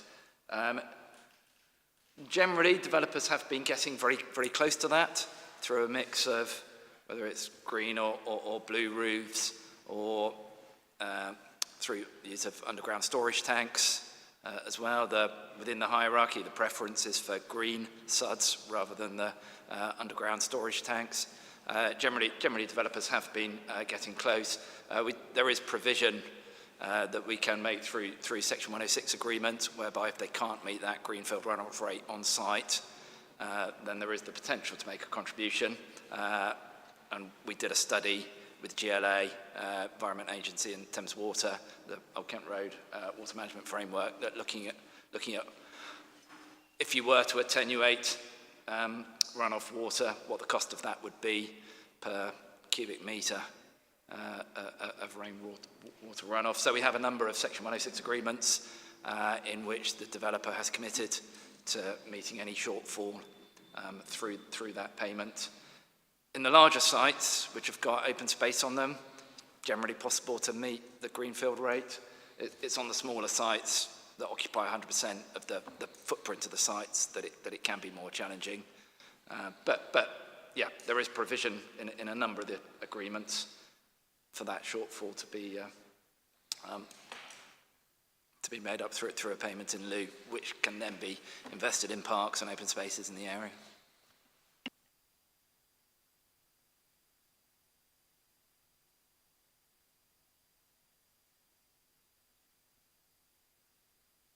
That's all the questions I have. Any other questions? Okay, we're done for this morning. We've finished the morning session in the morning. Could I draw your attention to a document that's been emailed by Save Old Kent Road this morning by Mr. Brearley, outlining suggested modifications to the matters that we discussed in matters 3 and 4, which has been uploaded under EIP 5321. And I'm not going to ask you to have a look at it right now, but I think in tomorrow afternoon's session we'll go through those and tally them against what we've asked for, what I've asked for so far. Is there anything else? Okay. Thanks, Mr. Kenyon. You back this afternoon? Okay. Thanks for your contribution. And we'll resume at 2 o'clock. Thank you.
Great, thanks. Are we good to go? Great, thanks. Hi everyone, welcome back. We're on to matter 8 now, which is, we'll be looking at the sub-areas. Before I start, a quick reintroduction. I'm Glenn Rawlings. I'm the Inspector appointed by the Secretary of State to examine the plan and report to the Council in due course. I'm aware that there are some issues with audibility with the echoiness of this area, so if anyone has any problems understanding anyone else, I think the answer might be to slow down a bit. So if that is the case, then please let me know, or please indicate, and we'll need to slow down a bit.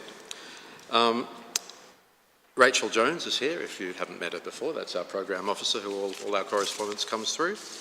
I went through the detailed opening on day 1, which set out my role in examining the plan and the procedures, which are in my guidance note, which are on the website for the local plan hosted by Southwark. I'm not going to go through anything else, but if there's any specific questions anyone has about procedure, then please do let me know and I will accommodate them. Now, could I have some introductions, please, starting with the Council? Hi, I'm Jessica Potter, the Design Officer for the Old Kent Road team. Tim Cutts, Head of Regeneration for Old Kent Road. Colin Wilson, Assistant Director for Strategic Development. Good afternoon, Patrick Cronin. I work in the Old Kent Road Planning and Growth team. Mark Brearley on behalf of Save Old Kent Road, proprietor of KMET, Vital OKR Business Association, Professor of Urbanism, formerly Head of Design for London, London Industrial Land Commission, Southwark Land Commission, etc., etc. Right. Okay, I'm Sam Jones. I'm in charge of policy strategy, the relationship with government and various other things at Tate, including legal. Thank you. Just a couple more things from me. We've got plenty of time. There's no rush this afternoon. I do want to make sure that everybody has everything that they need to say and be heard. Secondly, we won't be speaking about any specifics of what goes on in particular sites. I'm aware that there's particular values that particular businesses have, which may not want to make public. But everything we say here will be on public record, and we'll keep it general in terms of the AAP and what that covers. Thank you very much. I've had a discussion with Mr. Jones already about the business that Tate operates, and I did say that I would make an announcement to that effect, and that if there was any issues regarding site security, that he would indicate, and we'd change tack. Thank you. Are there any questions? Thanks a lot. Okay, has everyone seen the agenda for today? Great, thank you. I want to start generally and speak about all of the sites within the AAP before we focus down. The first question was whether all site requirements were consistent with the site allocations in the Southwark plan, and I know that the plan does speak fairly generally, and that Southwark has provided me with a list of alterations which don't propose changing the site descriptions as set out in the Southwark plan. Just a moment while I find those.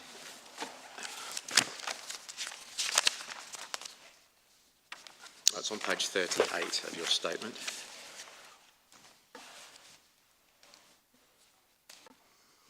Now, you mentioned that allocation wording is different. It doesn't. I just need to reconfirm that none of them change the intention or statutory requirements of any of the sites mentioned in the Southwark plan. Yes, sir. None of them change the intentional statutory requirements in the Southwark plan. Right, okay, thank you. Of the sites contained within the AAP, could I reconfirm that all options are satisfactorily measured by the impact assessment?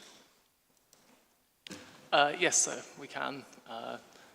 Obviously, the AAP was accompanied by the IIA, and those IIA indicators will be used to assess the effectiveness of implementation hereafter.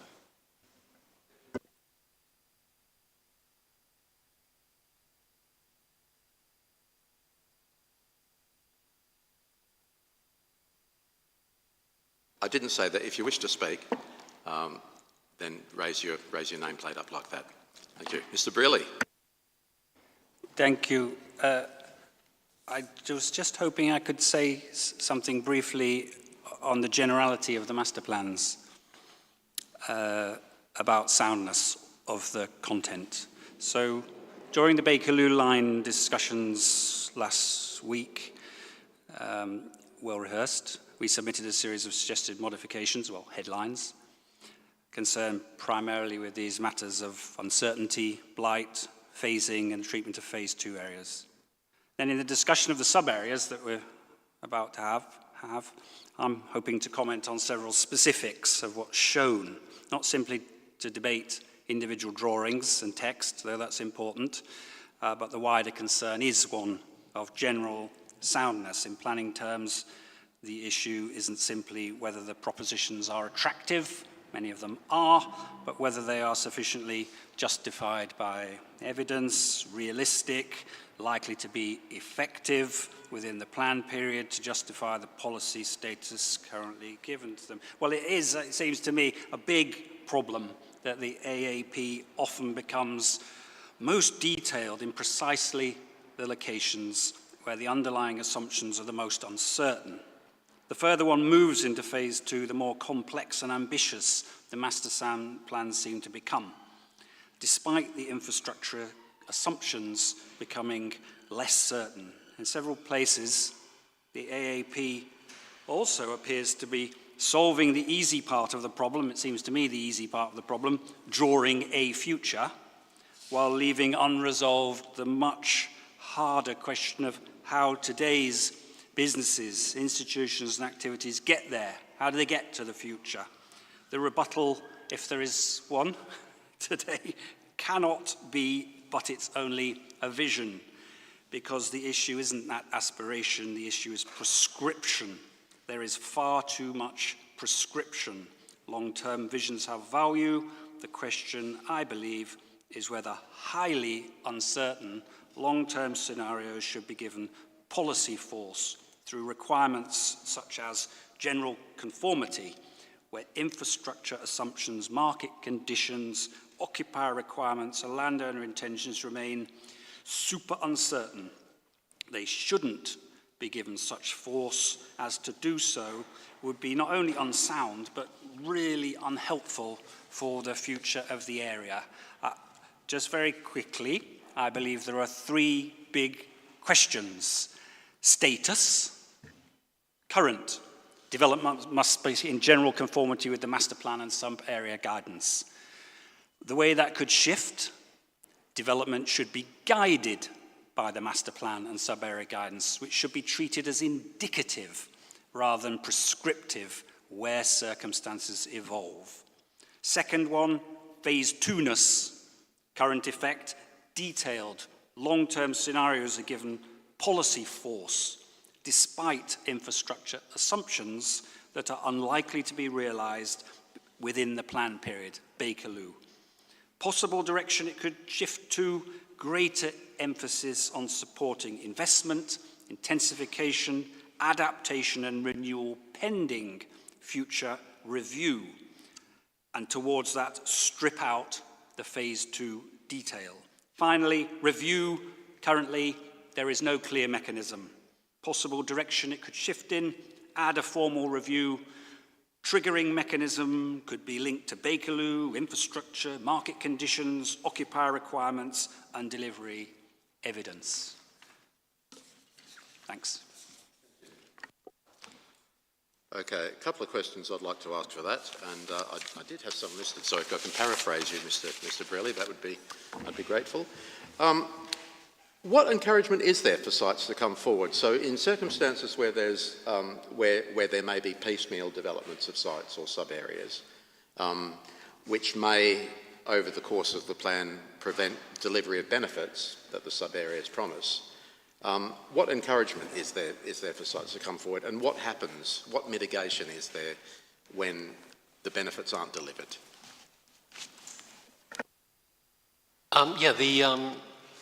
So one of the principles underpinning the plan was that Southwark, as a local authority, were not going to be CPOing people and requiring the plan to be delivered in the sense of, well, we're going to CPO the site and then make it happen So the principle underpinning it was to encourage landowners and developers to bring their sites forward. Oh, sorry. Yeah.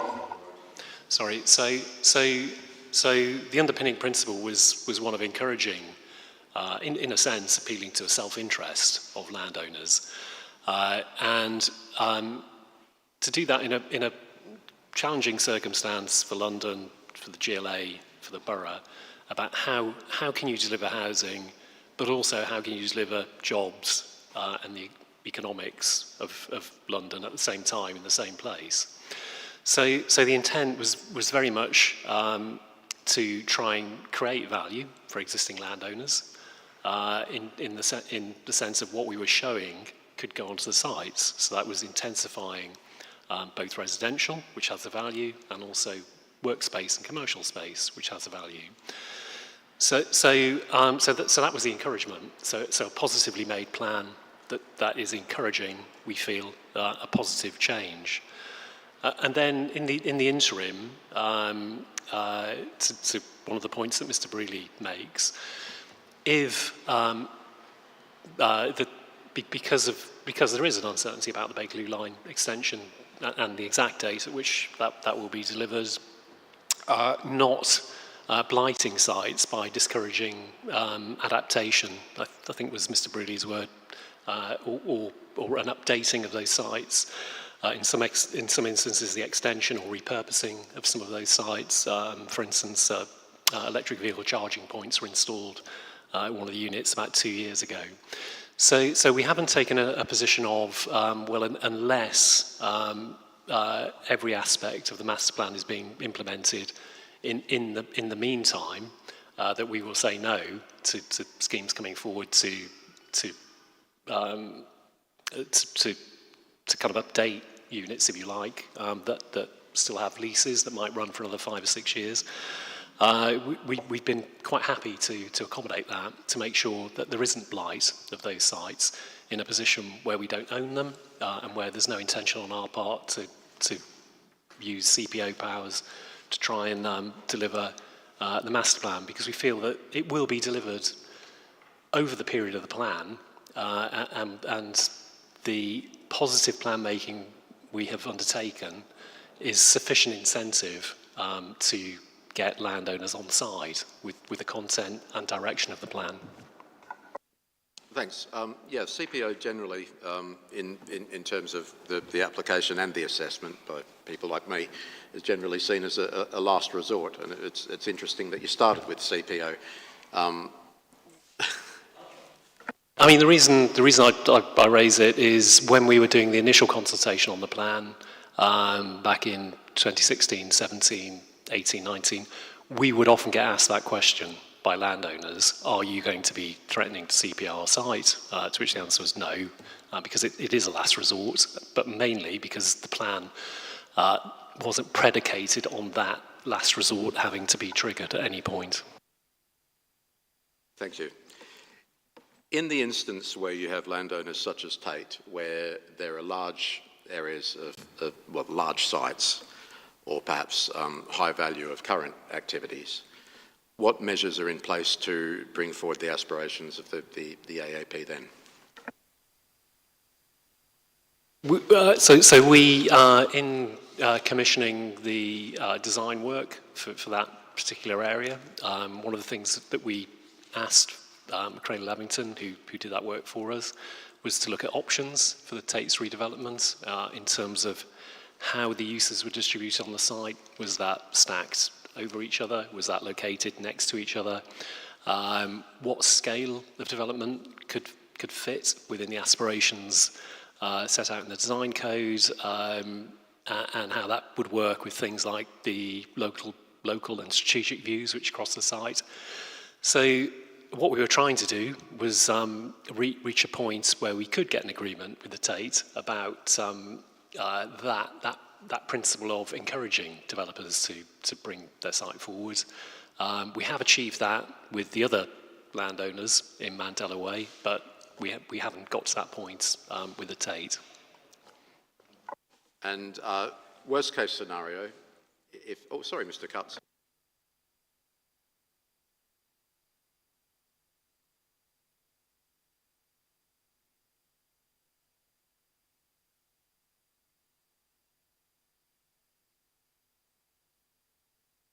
both options within a phase 2 scenario would deliver a very significant amount of affordable housing. One of those options was a horizontal mix, and the other one was a vertical mix. Both were delivering a very significant amount of industrial and storage space and over 200 units plus the park. And both were viable within a phase 2 scenario.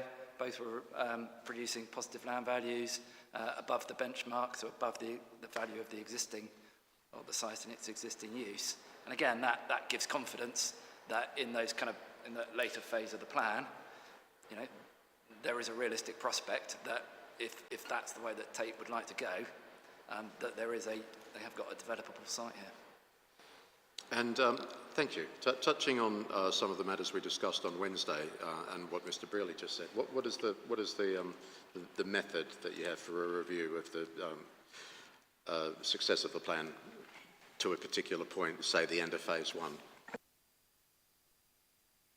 I mean, the plan will be reviewed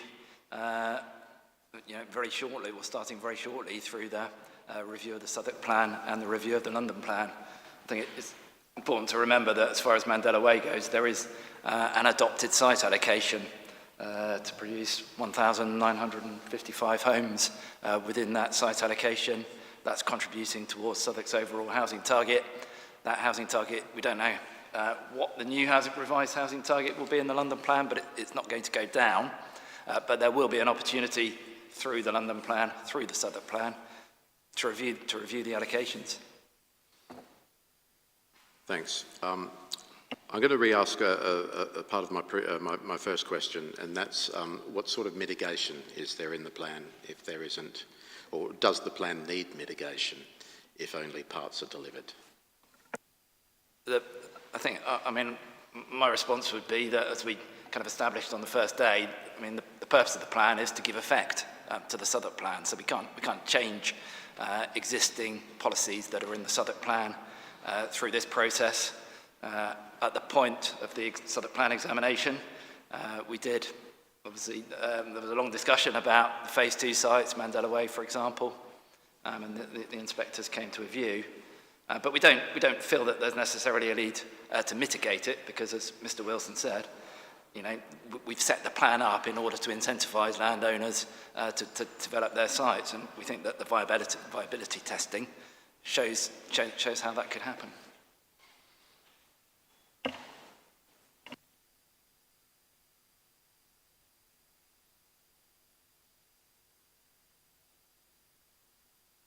Moving on to sub-area 1 specific matters then. I note the mod for the change in story heights of the development interfacing with Pages Walk.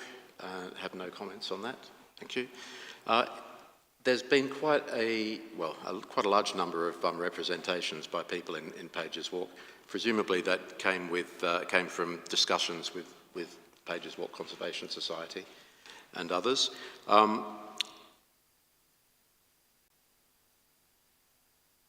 Yeah, I don't have anything else to say on that. Thank you. I think that's satisfactory. Next then, Mr. Jones, hello. Would you like to make a statement, please? Hello, first of all, is that working? Is the microphone? Okay, jolly good. I should first say that Tate is not in the business of raising objections too often. It costs us money to raise objections. We don't do it lightly. So we wholeheartedly endorse many of the public principles behind developments proposed, and particularly park and public space. It's just the nature of it in relation to Tate. And then specifically in relation to the Mandela Way Park. More widely, we support the wider objectives of the Area Action Plan. And we'd like to think we've engaged constructively throughout the plan-making process and submitted representations at each stage. But we do have significant concerns regarding the proposed location and the configuration of the Mandela Way Park. The principal of those concerns is that the current park allocation is not adequately justified by the evidence base. Earlier iterations of the planning process explored materially different approaches to the provision of open space within OKR3, including linear park arrangements and alternative configurations. However, the evolution from those earlier approaches to the current fixed park configuration has not adequately explained or been adequately explained or justified. The current proposal requires a substantial contribution of land from Tate, and importantly, the land affected is not neutral in its impact. It corresponds to the most regular, functional, operationally valuable part of Tate's landholding, and therefore has a disproportionate effect on the site's future flexibility and potential. Tate, of course, is a nationally significant cultural institution, and the Mandela Way facility performs critical collections care, storage, conservation and logistics functions that support Tate's wider public mission. So it's not just where we keep things, it's actually a distribution hub. It's how we move things between across the nation, across all four nations of the UK, but also internationally, and also in relation to our exhibitions. So it's quite vital to our wider public mission. The site also provides important flexibility to respond to future operational requirements. The fixed park allocation wouldn't materially constrain that flexibility, so it has happened over the past year or so where we've actually had to use the space that has been that's under discussion for a specific sculpture. We're also concerned about deliverability. Tate is engaged with neighbouring landowners who will also be required to forfeit land for the park and understands that a number of the sites required to deliver the park are unlikely to come forward within the plan period due to the existing lease arrangements. Yet the plan contains no realistic fallback, land assembly or alternative delivery mechanism.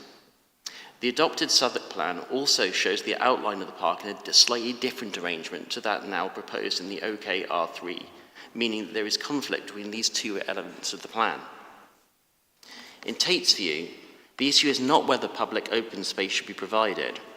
Rather, it is whether the particular location and fixed configuration of the park has been adequately justified, whether it is deliverable, and whether sufficient regard has been had to the operational requirements and future flexibility of an existing nationally significant cultural use. We therefore respectfully request that the park location and configuration be reconsidered.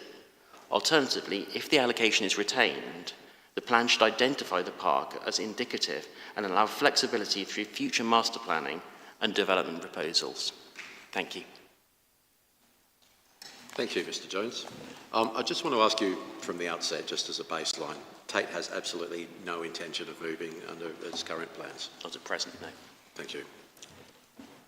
Okay, I have a number of questions arising from what you've said just now and your statement as well, which was submitted in written form earlier. Mr. Jones has mentioned alternative configurations being considered at the earlier stages of the AAP. Why were they discounted? Thank you, sir. So the location shown in the Southwark plan was informed by exploration of and consultation on options. The 2016 draft AAP mapped the space on an east to west axis split by Mandela Way itself. This configuration was originally identified in the placemaking study, that's EIP document 4.4.1, following an assessment of opportunities. However, the council received representations at that stage suggesting that the configuration was not practical. The park would be split in two by Mandela Way itself, and also severed by north to south streets and access routes into individual sites. This would substantially harm the park's usability. So, seeking a wider range of park typologies than simply linear parks and pocket parks, respondents expressed concerns for both quality and quantity. There was also a land ownership constraint at the east end of Mandela Way and the park which would have required the entirety of one of the land ownerships on the south side, the site occupied by FM Conway. The configuration was therefore reconsidered in the 2017 draft AAP following a master planning study undertaken on the council's behalf by Macqueen and Lavington. That is EIP 4.5.7. The study tested a park of a more rectilinear shape, of a sufficiently generous size to allow for meaningful opportunities for recreation. 1.5 hectares was considered an appropriate quantum to achieve this aim. In addition, the broad layout of Mandela Way Park, as depicted in the AAP, accommodates a servicing route to ensure the delivery and distribution needs of the various residential and commercial premises within this part of Sub-Area 1 can be met. So that is the background to why the park underwent some evolution in terms of its configuration, shape, orientation, etc. And is there a disparity between the outline of the park in the AAP and NSP 58? So there is a disparity. Essentially, the NSP misrepresents or misplaces the park when it overlays it on a variety of maps in the Southwark plan. It does need to be said, though, that the location as proposed in the AAP has been shown consistently since the 2017 draft of the AAP, and obviously has been extensively consulted on over the period of about 9 years in the location shown in the AAP. But yes, it is pictorially misplaced in the Southwark plan. The floor area in the Southwark plan is the same as in the area action plan. So the floor area in the Southwark plan is the correct one, but there is basically a drafting error in the Southwark plan where the line was drawn indicating the outline of the park, which is a point that Tate has made to us, probably I think initially about 1.5 years ago or so. But, sorry, I mean a point you raised with us I think probably about 2 years ago. It would have been just after the 2022 plan was published, I think. And are there issues with conformity as a result of the disparity?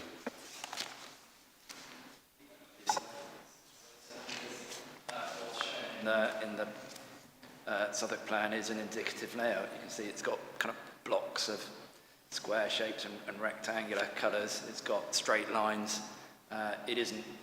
It was never intended to be read in an absolutely literal sense. You'll have seen from our statement that in their report on the Southwark plan, the inspectors acknowledged that the detail would come forward within the area action plan. But what you can see in the Southwark plan is very clearly a diagrammatic kind of representation of the way that the land could be developed.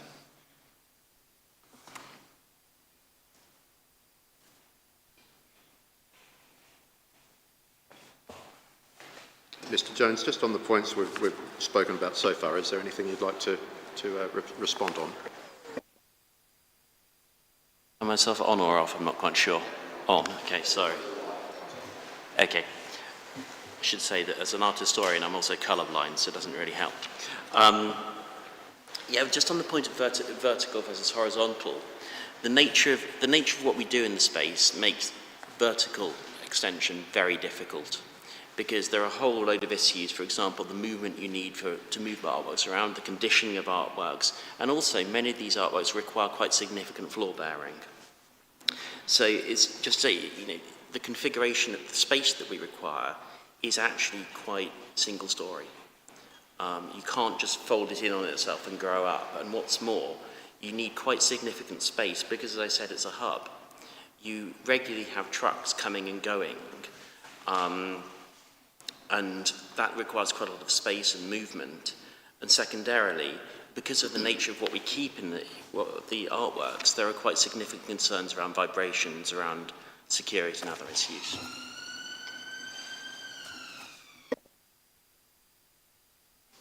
Thank you.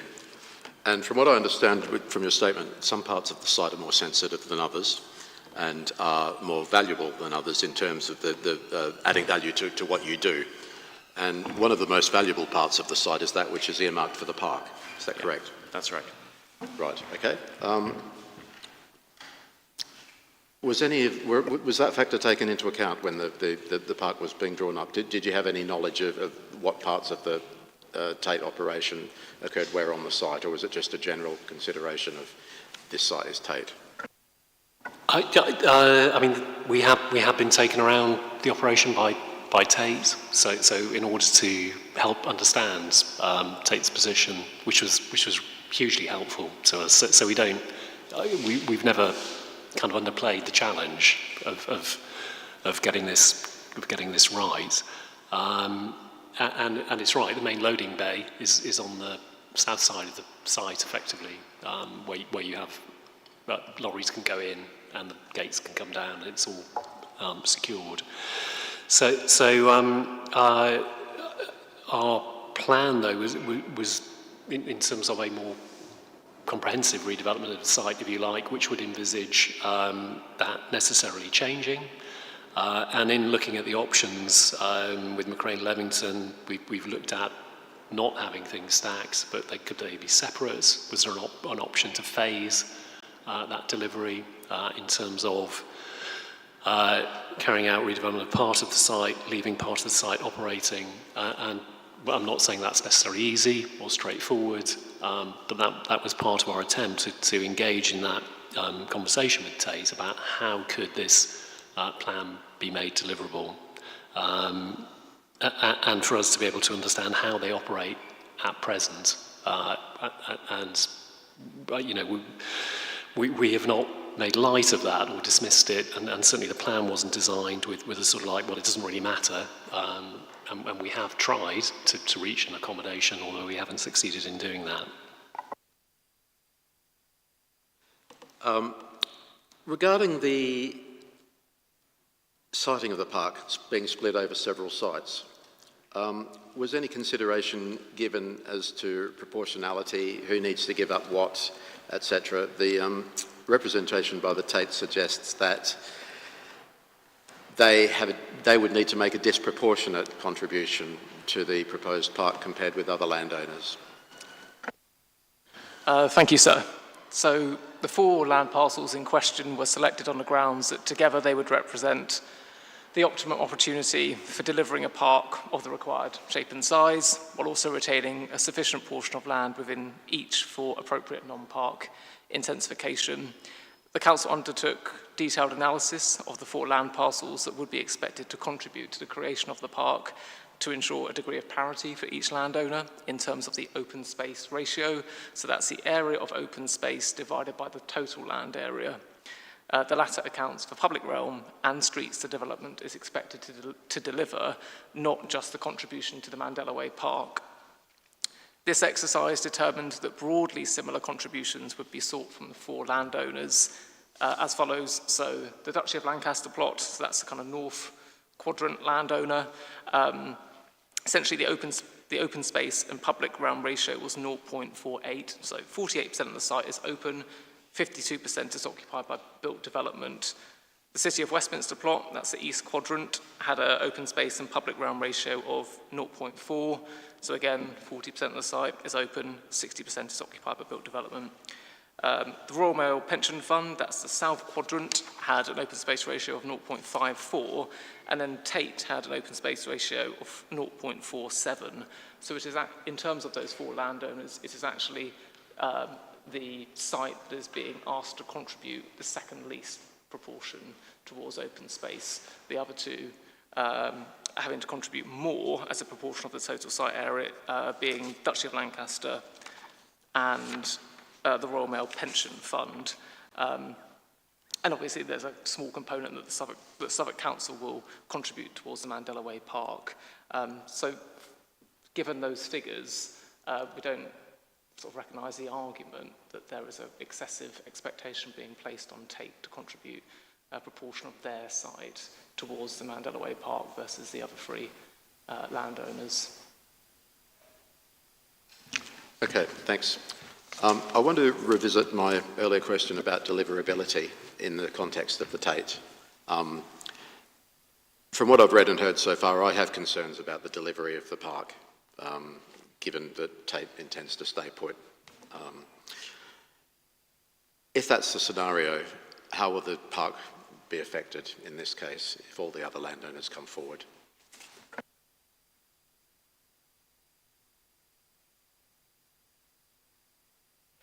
Through the AAP, that the park would be delivered incrementally and potentially over a period that runs up to 2036,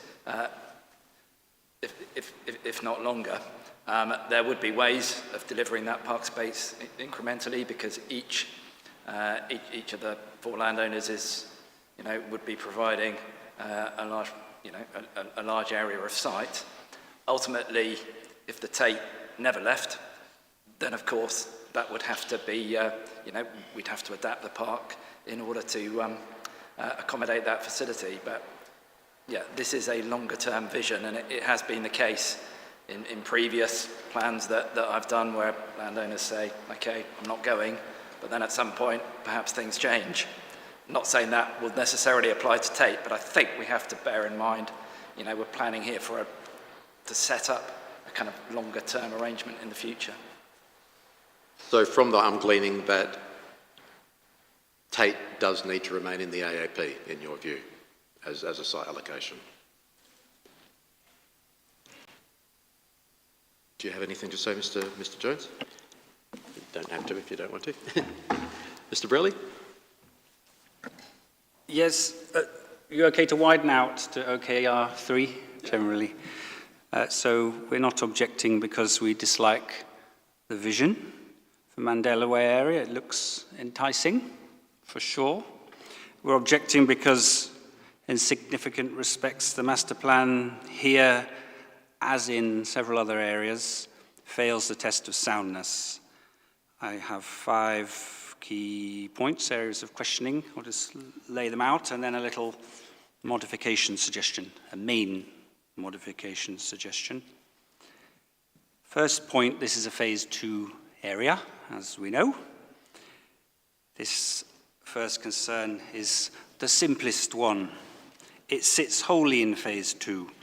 The Council's own evidence indicates the scale of this development cannot occur until Bakerloo line reaches a defined stage, becomes effectively certain. At present, there's no realistic prospect, seems to be, of that coming certain within the planned period. Question therefore becomes, why is a highly detailed master plan and its content being given policy force? In our view, there's a strong argument for replacing detailed redevelopment scenarios with broader policy support for investment, adaptation, intensification, and renewal, pending future review at the appropriate time when there's some more certainty about bigger futures. The more detailed and prescriptive the master plans become, like this one, the more likely it is to create uncertainty. Some uncertainty here to my right, for example, suppress investment and contribute to blight. Mention blight again. Surely, my little understanding, the planning system shouldn't be used to place well-functioning parts of the city into prolonged uncertainty while waiting for development scenarios that may not materialize for decades. Second point, the decant problem. Again, we've got a little bit of that, helpfully from the Tate. The master plan assumes an extraordinary amount of displacement, relocation, and reconfiguration.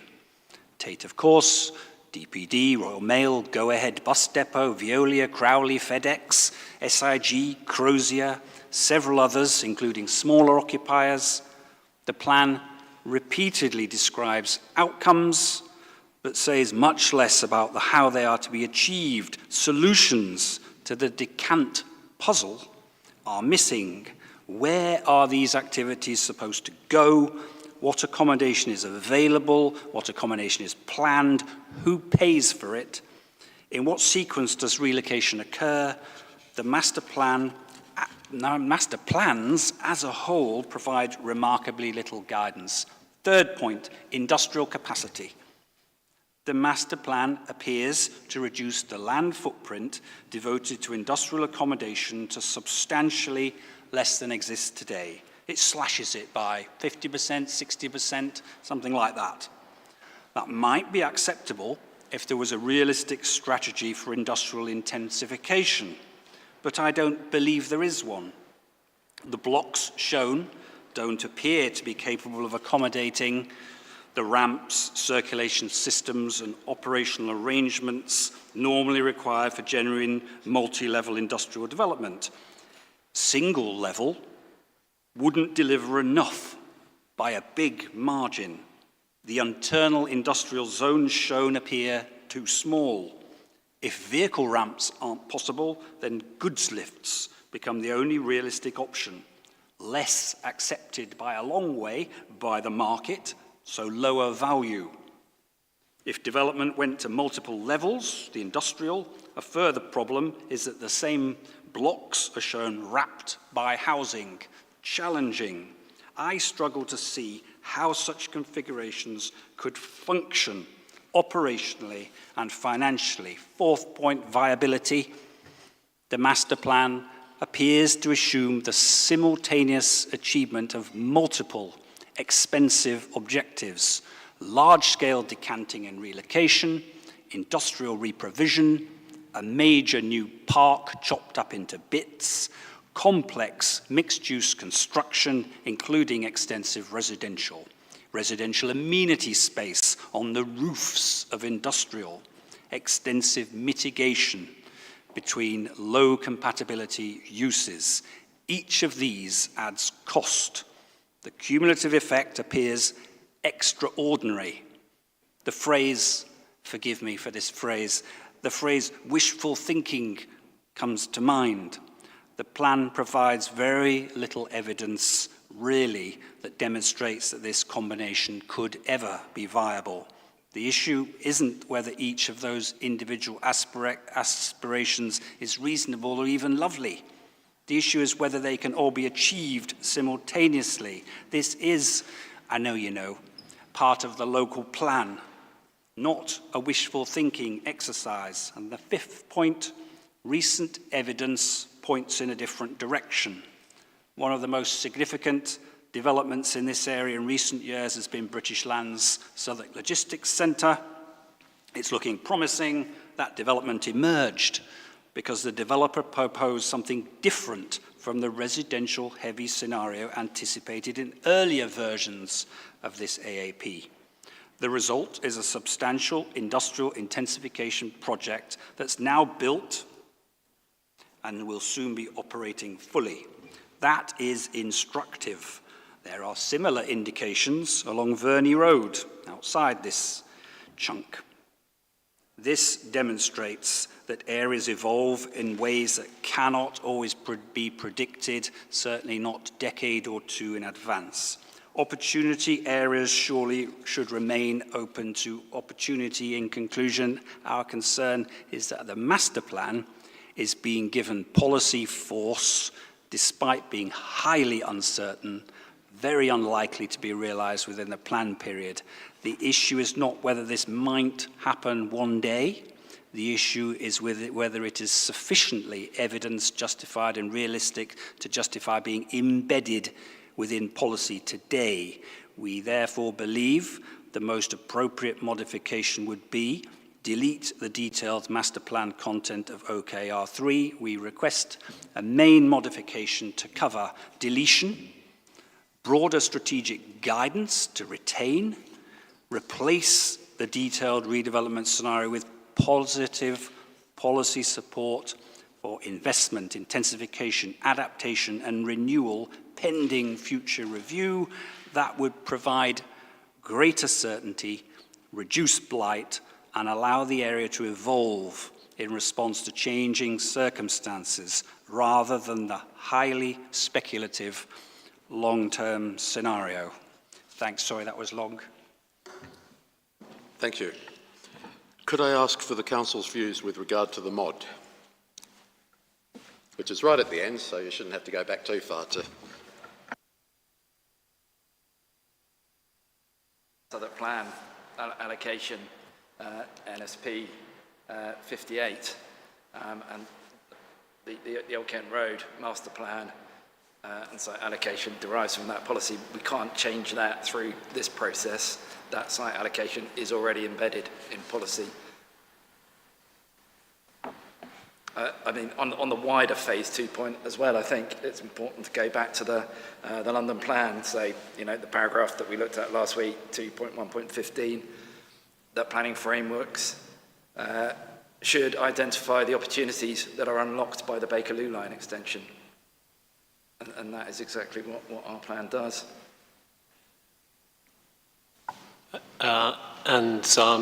Then go on to some of Mr. Brewley's other points. I think in many respects, timing and land ownership is actually helpful. So, I mean, Mr. Brewley talked about this change, and it is a very significant change. Totally agree with that. And what we are proposing is quite complicated. But what we're not proposing is it's all achieved simultaneously, all in one go, because that is not the way the type of city that Old Kent Road is redeveloped. I mean, and that's clearly visible outside here. So sites are coming forward, which is very encouraging, but they're not all coming forward at the same time. And that does give some scope to address issues that Mr. Bree raises about decant, recant, in terms of new space being provided as sites come forward individually rather than as part of a single large land ownership. And we touched on this last week. I think probably one of the strengths of the Old Kent Road is it's a fairly robust master plan because it isn't all owned by one or two large developers. So people can bring things forwards at different times over that plan period.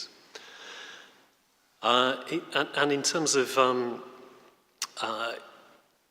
the point about wishful thinking, I think that's why it's not wishful thinking.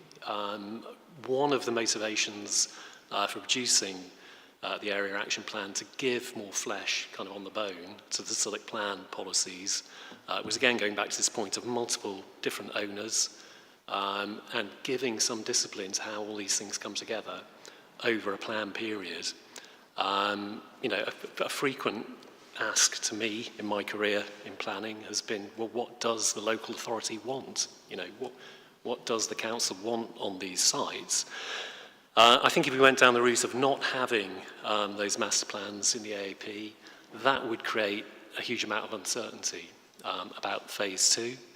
And it wouldn't allow landowners and developers to prepare themselves for that plan aspiration and for those ambitious changes that we are committing to.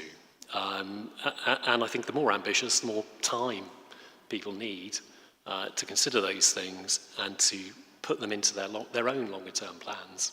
Yes, there is a plan period for the council, but you know there are also corporate plan periods for the Tate, for the Post Office, for City of Westminster, and all the other landowners of these sites, and Royal London, who own the industrial estate next door to us, as another for instance.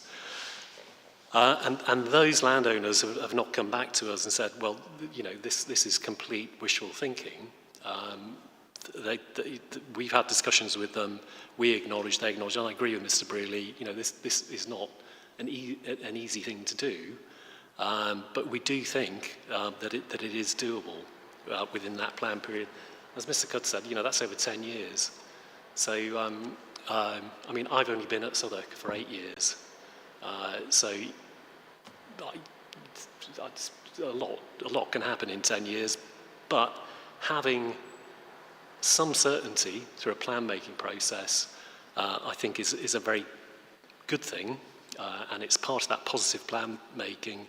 And again, for myself, you know, my frustration in parts of my career in planning has been development plan documents which are a bit woolly and which nobody can really follow, and nobody's ever sure about what the aspiration is of the public authority.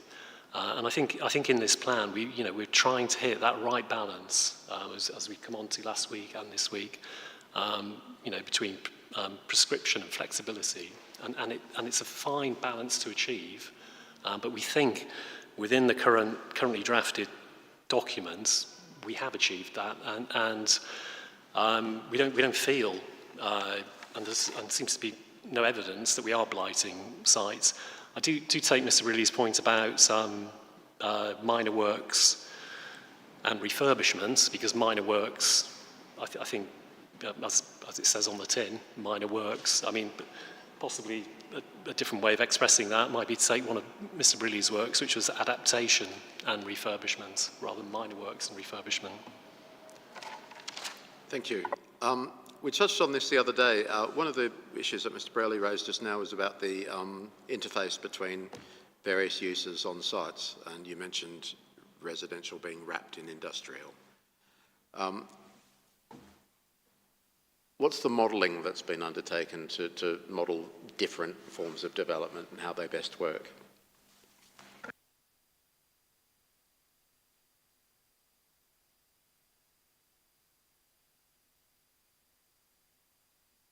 Mandela Way, OKR 3, with Macrina Lavington Architects.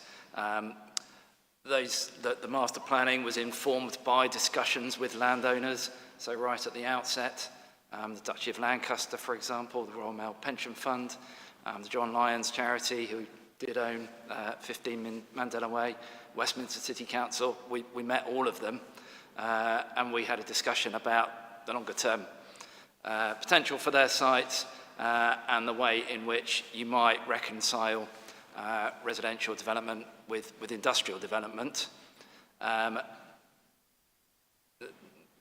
With the exception of Tate, we don't have any objections that have been raised by other landowners.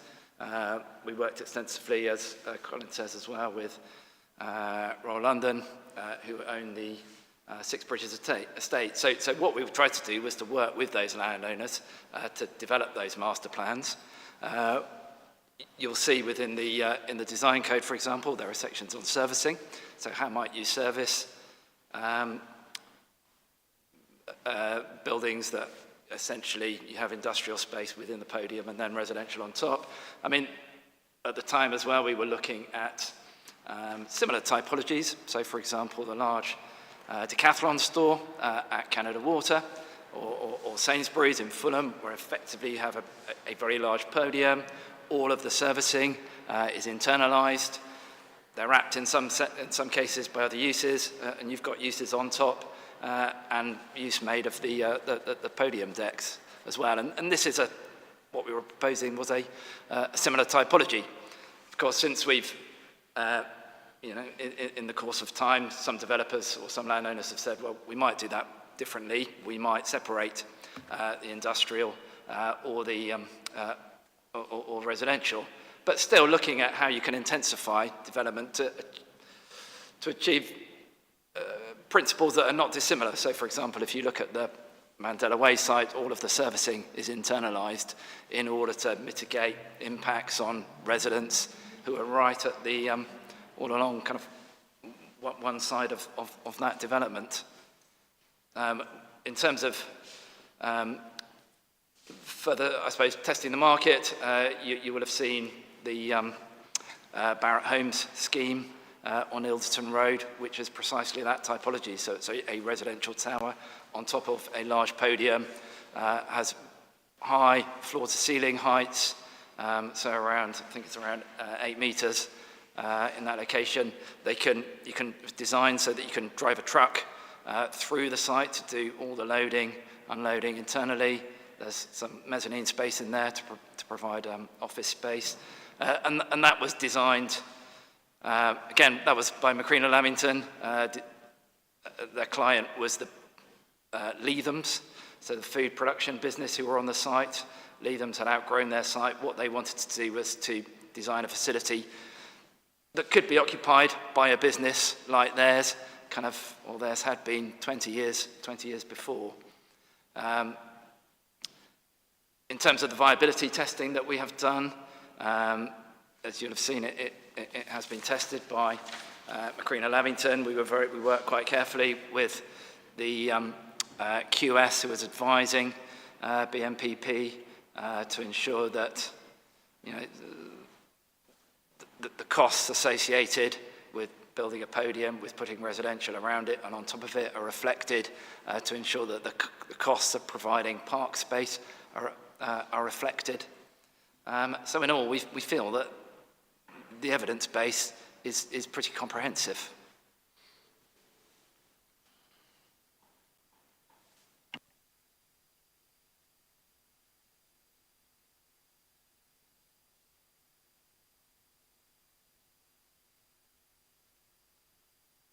Sorry, I'll say that again for the benefit of people that didn't hear me. I've previously asked the Council to take account of disturbance, general disturbance, as well as noise factors and other environmental concerns that they've already raised in their environmental policy, such as air quality, etc.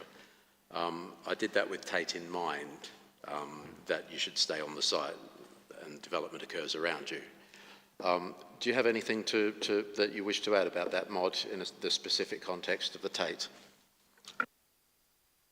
So we have proposed a modification in that respect, and we have added vibration. I think, as Mr. Wilson said previously, I mean, in principle, we don't think that there's a kind of an a priori reason why residential development can't be located adjacent to industrial development, provided it's designed in the right way. I mean, with regard specifically to vibration, it's more likely that a use would generate vibration if it were an industrial use than a residential use. Residential uses are generally pretty quiet. Unlikely to generate vibration.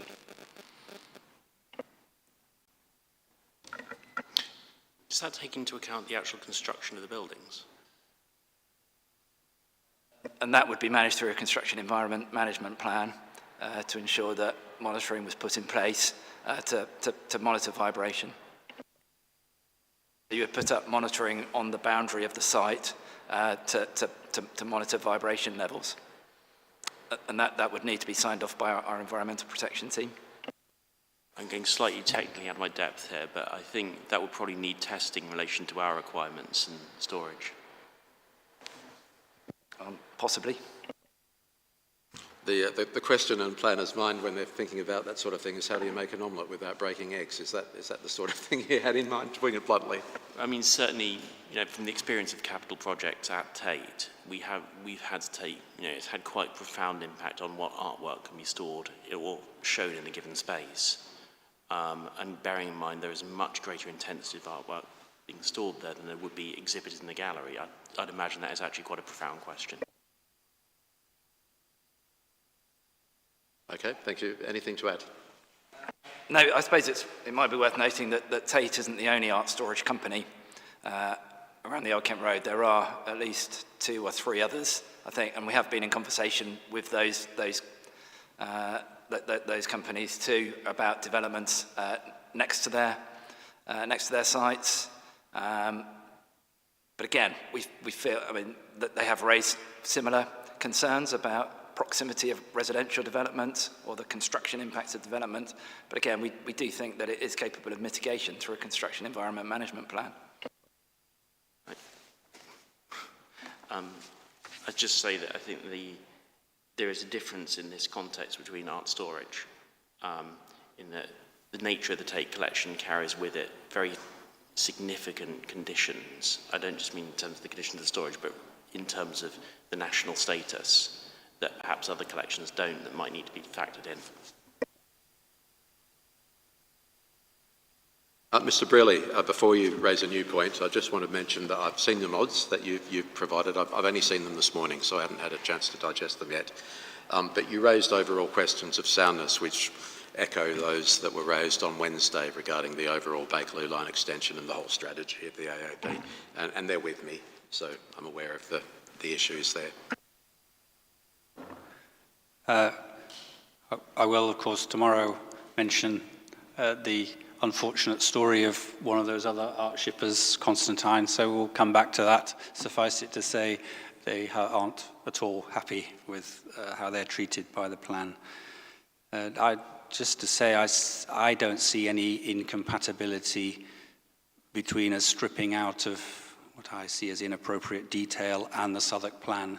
The aspiration, the policy objectives of the Southwark plan for this allocated site would stay until if it gets changed or not in a future review, who knows? I don't see an incompatibility. About your key response to the wishful thinking phrase was that the landowners seemed fairly happy as a whole, and I would say, well, big institutional, principally non-owner-occupier landowners almost certainly would be fairly comfortable because they want to keep their options open. They don't lose their existing use rights, so why wouldn't they go with a future scenario? The issue of wishful thinking kicks in once you set a very reasonable objective, as I believe you have in the plan, to not cause huge damage to the existing economy. And still, however many times we keep asking it, I'm not seeing any evidence of a complex decant and relocation strategy that would allow anything other than massive harm to that economy, the jobs it provides, and the function it performs in London, and that's the problem.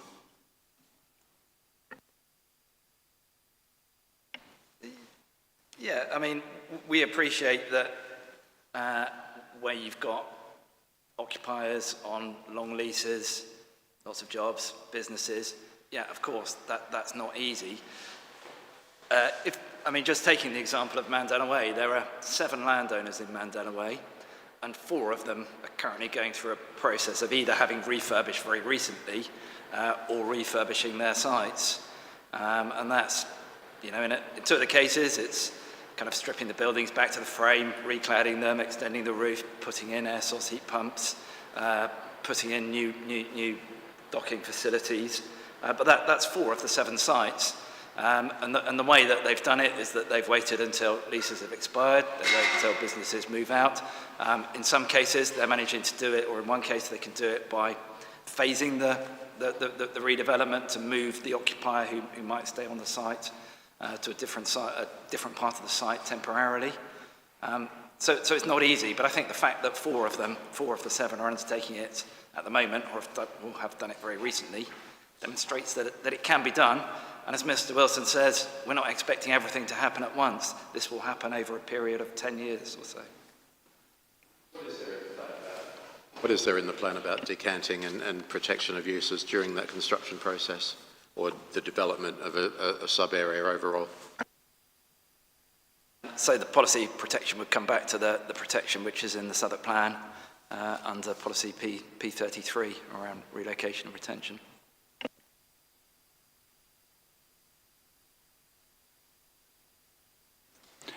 But you have rather energetically affirmed that policy only applies to small businesses, and you are unsympathetic to any widening of its scope to include all businesses.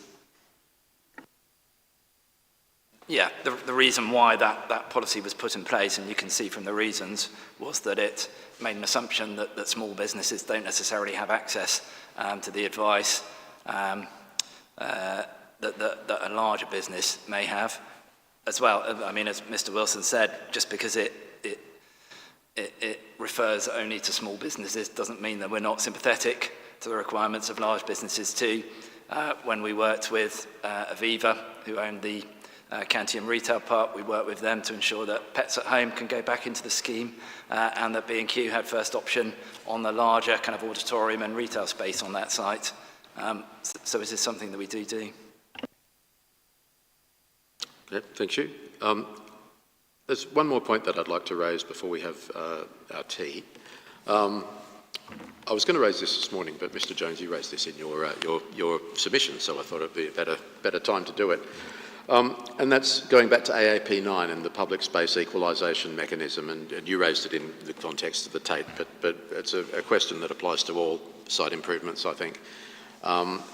Whether it lacks clarity with regard to non-residential improvements. That's AAP 9.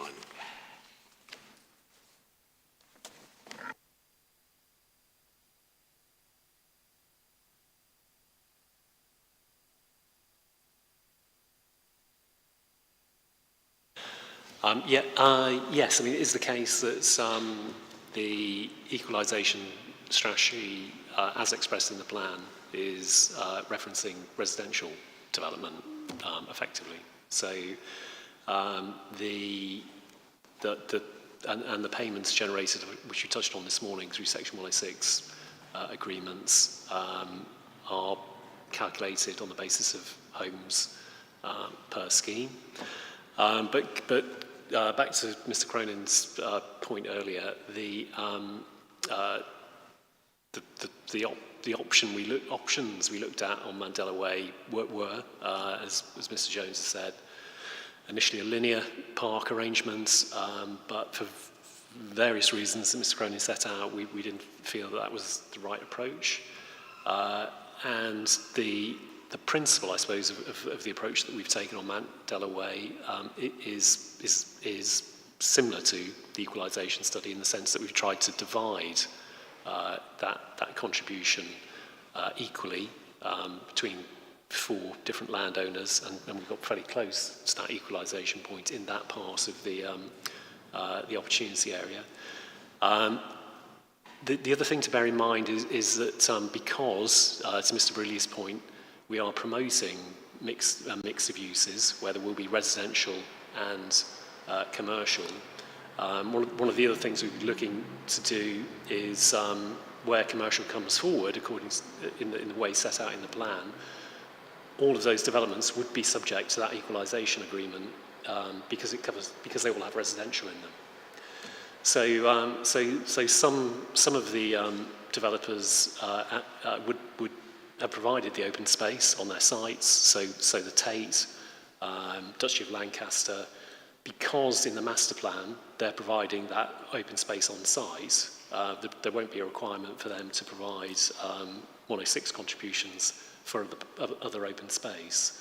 But the other developers towards the south of Mandela Way, who are not providing public open space, there would be an expectation that they would contribute to an equalisation mechanism as set out in the AAP because of the residential that they're bringing forward, and that the money they would be contributing would go towards, as a for instance, fitting out the Mandela Way Park.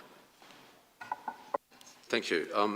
Looking at the top of the reasoning of AAP 8.9 on the top of page 65 of the plan, the submission version, it says all new development. Can that be clarified to all new residential development, perhaps? Sorry, so it does say per dwelling, but... Sorry? It does say all new development must deliver 5 square metres of public open space per dwelling. Per Is that dwelling. enough of a clarification or not? Would you prefer that we just make it, socially unambiguous? Yeah, let's make it clearer, just for effectiveness, I think.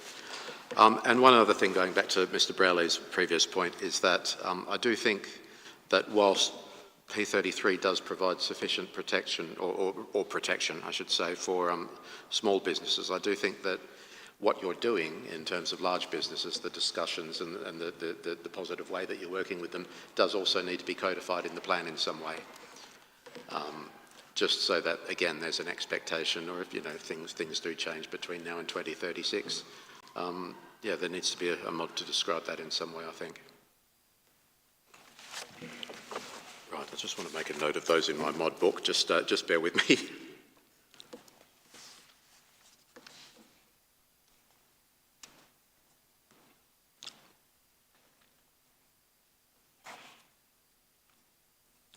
And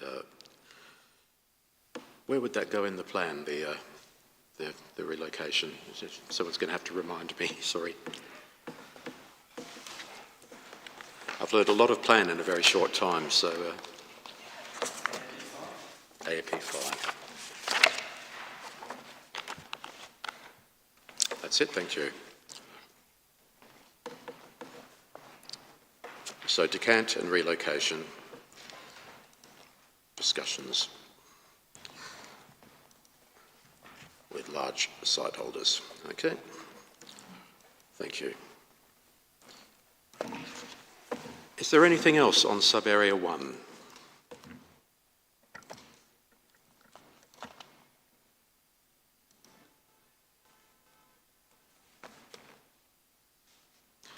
Mr Jones, are you happy that you've said everything that you need to say?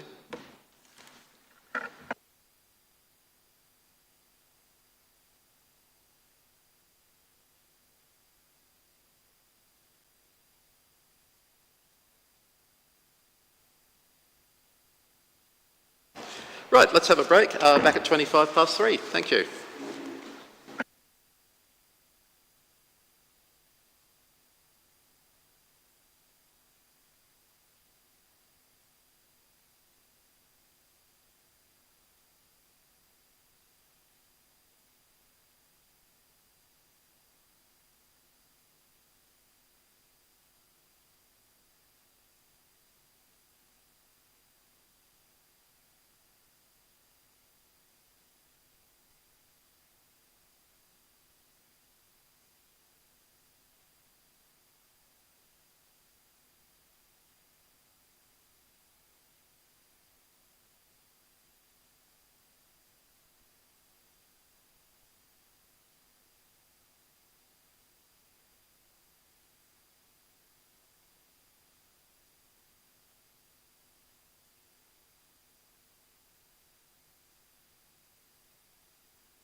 before he left because he wanted to know the next steps. My opinion at this stage, barring the overall questions of soundness that you raised, is that the sub-area 1 with regard to the Tate site is sound because of what I heard about deliverability, even if the Tate site doesn't come across. So I just wanted to put that on record. Right, we are now speaking about sub-area 2, the Cantium Retail Park and Marlborough Grove. And my only question on the agenda is whether the proposed site requirements are justified for effective decision-making. So I'm happy to hear representations from yourself, Mr. Borrelli, on any individual sites or the area as a whole.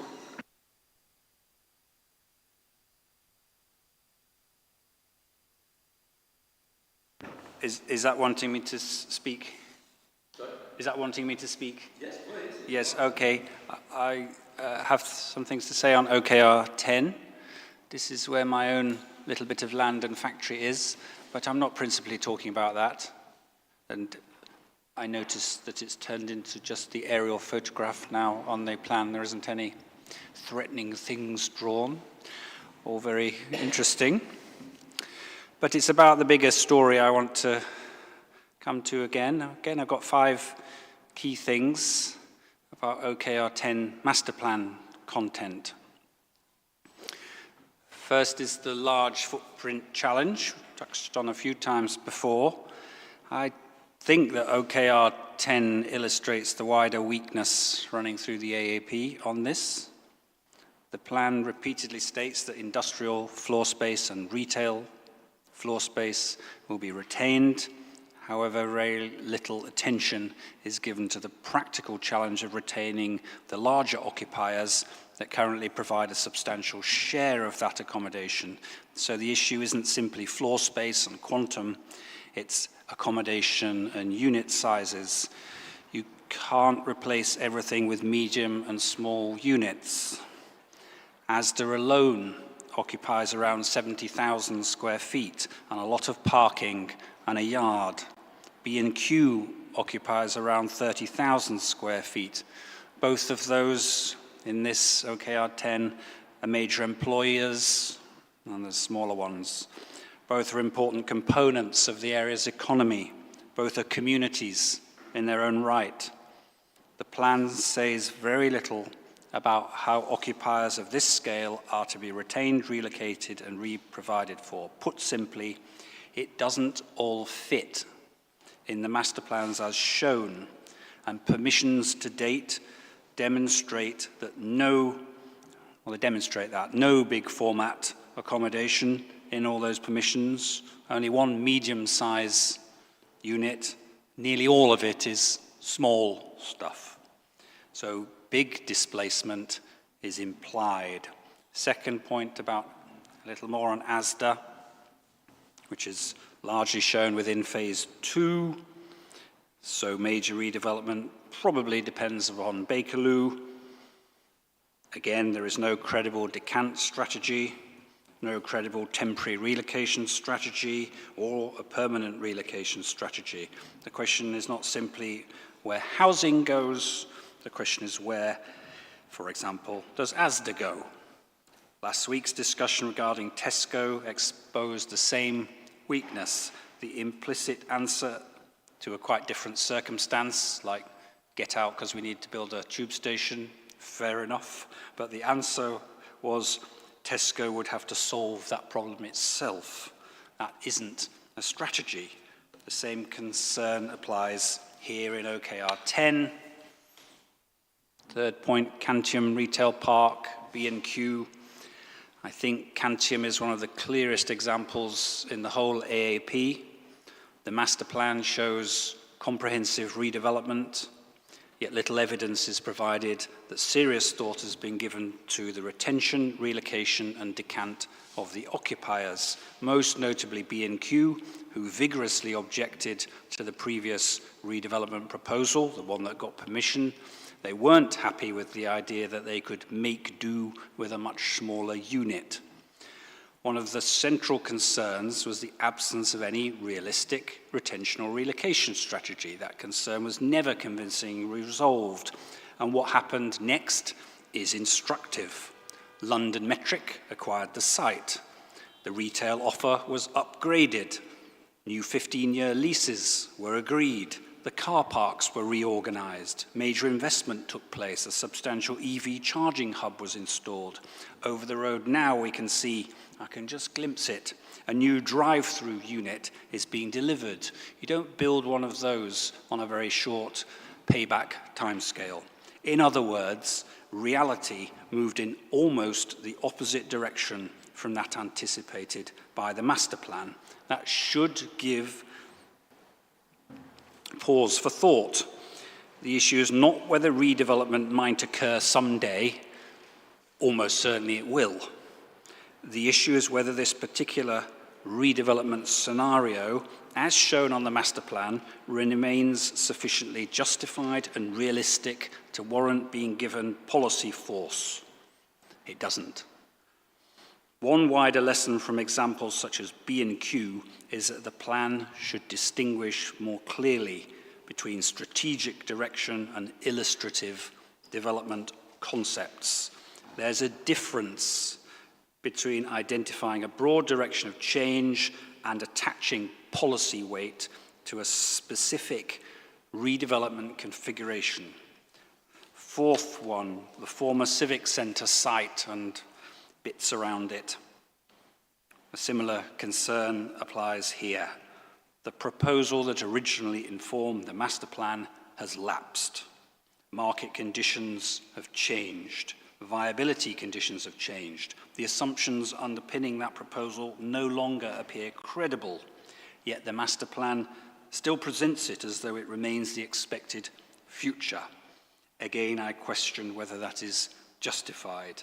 The issue isn't then whether change will occur. The issue is whether the specific form of change illustrated remains realistic enough to justify the status of the detail, not the site allocation of the Southwark Plan, the detail in the AAP, whether that should be given status that is currently suggested. Fifth one, Berkeley Homes. The Berkeley phases illustrate another weakness. The master plan appears more certain than reality. Later phases of the Berkeley Homes development, Malt Street, are likely to proceed during the plan period. I think that looks likely. Yet they are also likely to differ substantially from what is shown. Construction economics have changed, viability has changed. 50-story tower with colossal basement doesn't look currently realistic. Bakerloo line assumptions have changed.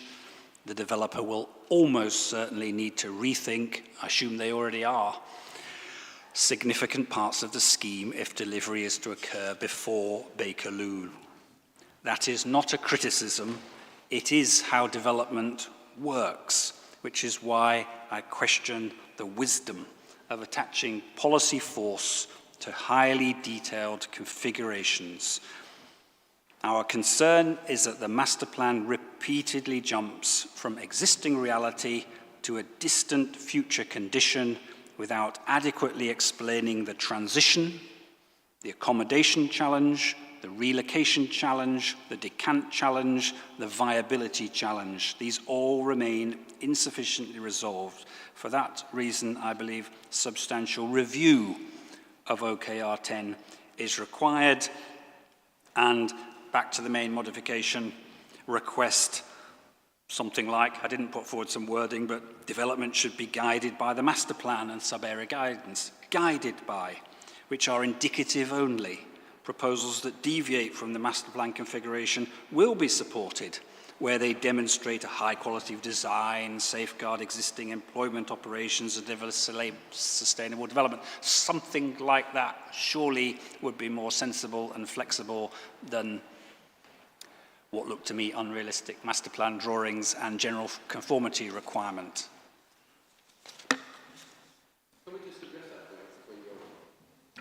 The proposed mod put forward there, in addition to well, as part of the list that came through this morning.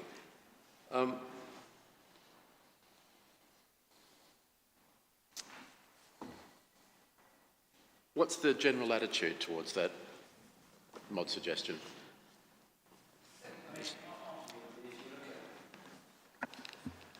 If you look at page 135 of the document, you can see the schemes there which have got planning permission and which are under construction.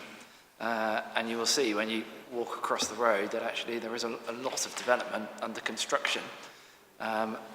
So is the plan realistic? Well, yes, we believe it is, and we believe that that's been evidenced through that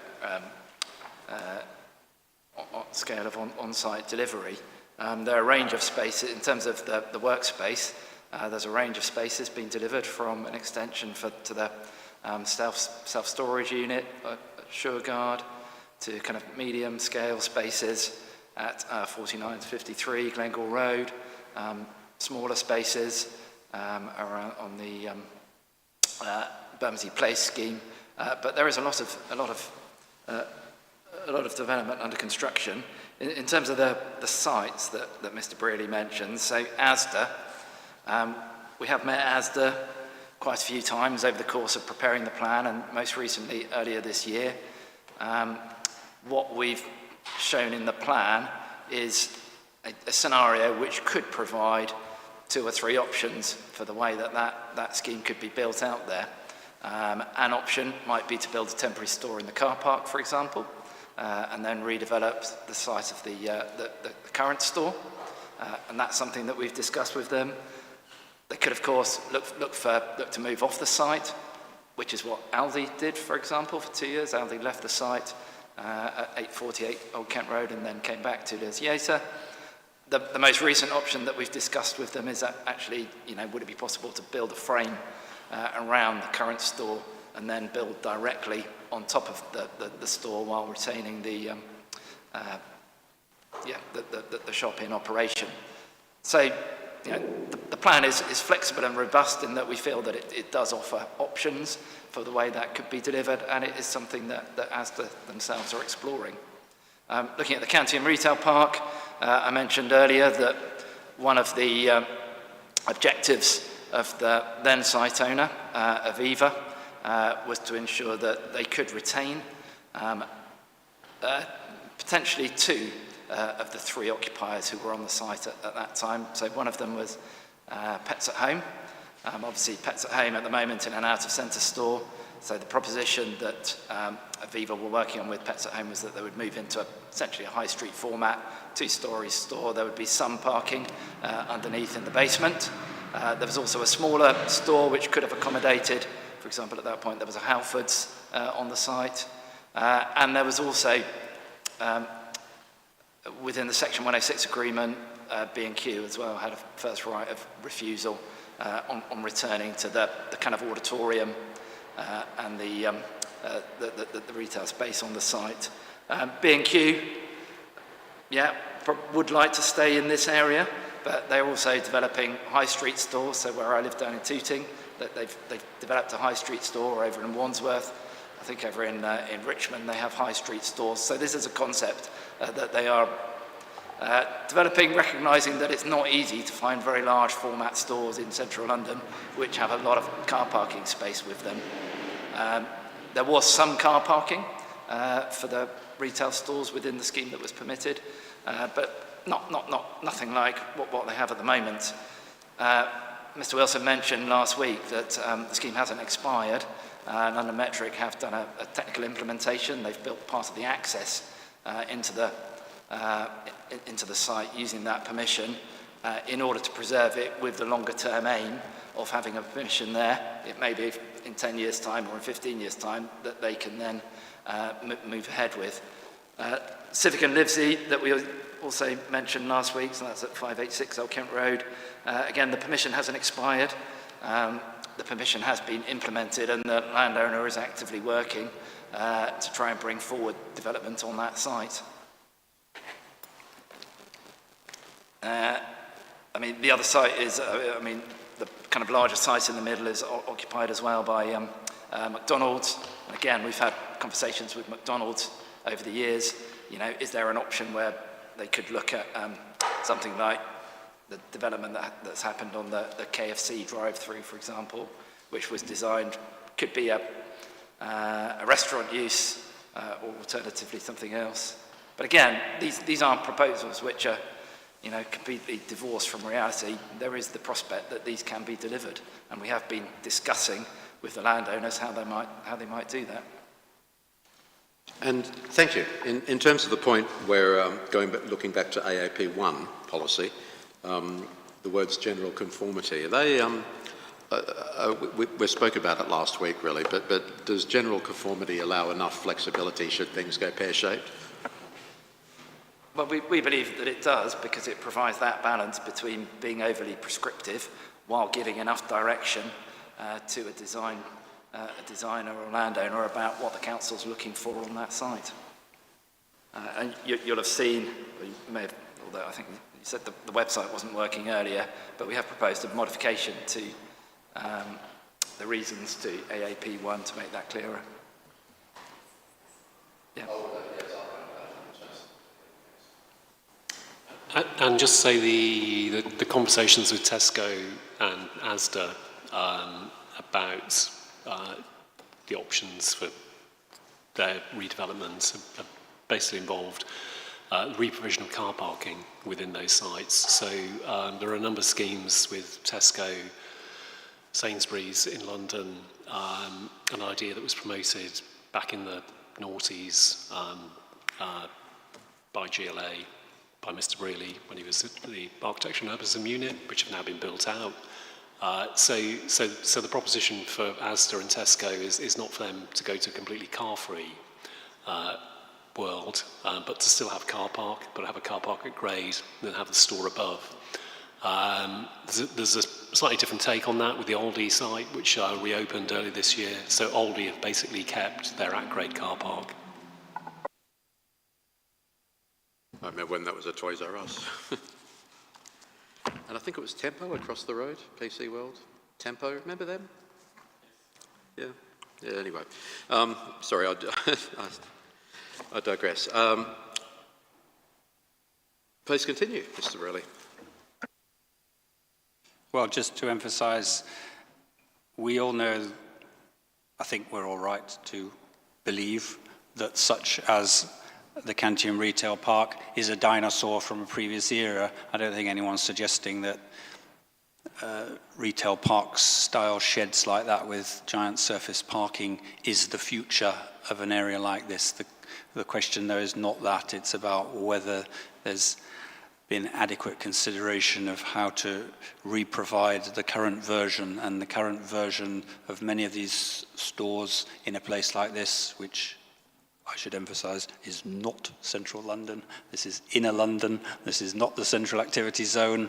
It is reasonable to expect in an area like this that to still be some quite big format retail as well as industrial, since that's the nature of the area, since that's the function it performs.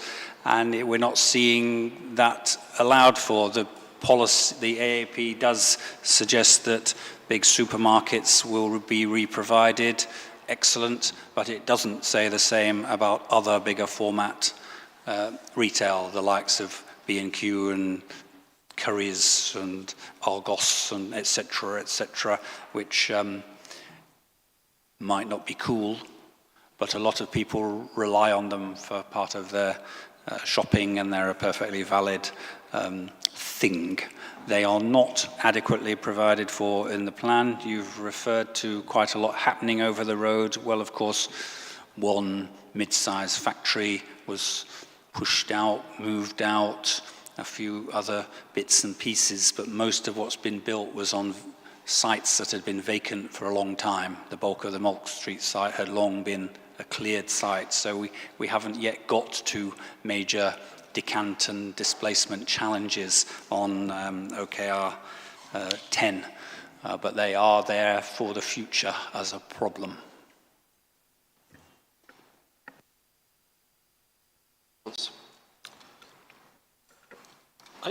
It partly goes back to the earlier conversation we had about timings over the whole plan area. So not everything is all going to happen all at the same time. I think for Asda, I mean they have a very large site The conversations myself and Mr. Cutts and the team have had with them over the years, I think they're pretty comfortable with the flexibility they might have for phasing store reprovision. As I say, including car parking. So that's what we've attempted. That's what we set out in the master plan.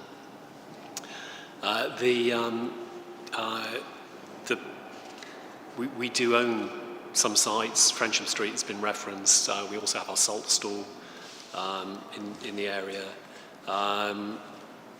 The Malt Street scheme gives us one of the things which is in that application and is in the current variation on that application is a standalone workspace building, details of which are still kind of under negotiation. What we're promoting on our own site, again, is workspace where there is just an existing salt store. So there are proposals for creating some standalone commercial workspace, including on land we own, and I think that will helps with some of the relocation piece. And we talked last week about the space in the Southern Optivo Glengall Road scheme, about 2,000 square metres of space over a ground and first floor. It was 5-6 years ago a packing factory. That's a site where you've got the retained kind of flank wall of the old factory there. And as Mr. Cutts said last week, there's a negotiation to hopefully let that space to a management company. And there are a range of spaces within that 2,000 square metres, and they have all been fitted out for occupation, which we hope makes them more lettable. Well, just to say that Tim's excellent long run-through to me demonstrated that it is all quite fluid, it is all evolving, and point made, it should be approached with flexibility. The scenario is already rolling, but it isn't going to pan out like these drawings, and they shouldn't be given inappropriate status. This is a very different case from the Mandela Way area, but there's still some of that same challenge about how do you allow this to flex. Thank you. It's also the centre, more or less, of the Old Kent Road area, geographically taken on a linear basis, along with parts of sub-area 3, and yet it's furthest from future or existing rail transport. Just wondering, sort of what are the walking times to Bakerloo from, say, this junction out here, and how did the decision come about to create such a dense form of development here where it's furthest, or did the Bakerloo line come along after? I know at one point there was talk of a station in this vicinity, but didn't come to pass. Either direction, either to Tesco or to the Lidl store. So, I think irrespective of the exact location of the tube station, it's still going to be a street which is very well located in terms of its public transport accessibility. That is also explored more within the building heights and background papers and the testing of the scenarios in the placemaking studies. Is that the 20, yeah. I think it's fine. Sorry.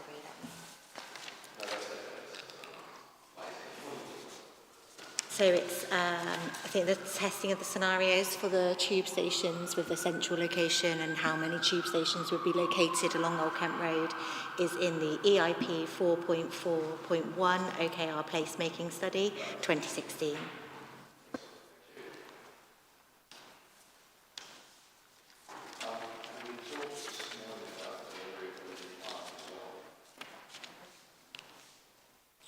Jeez, thank you.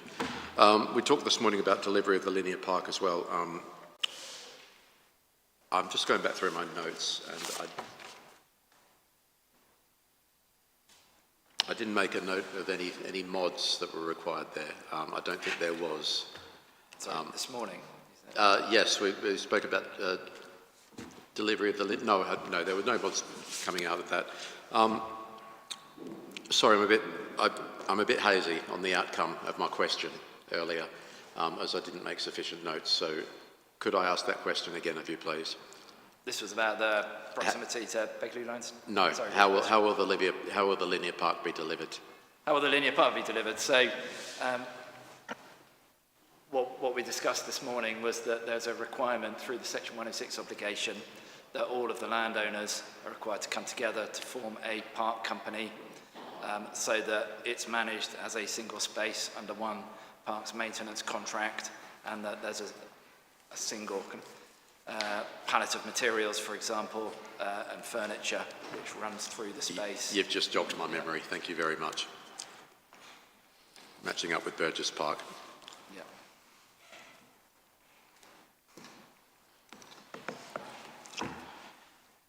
Anything else, Mr. Brelli? No, my next is OKR 11. Yeah.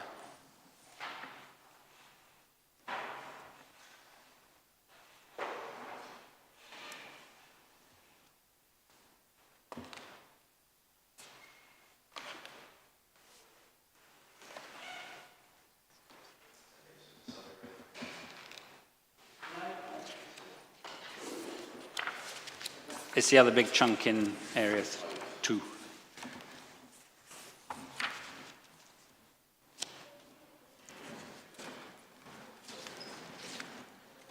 Shall I go?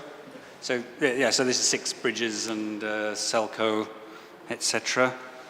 So I regard this one, well, as clearly a very different case from Cantium, Asda, that chunk.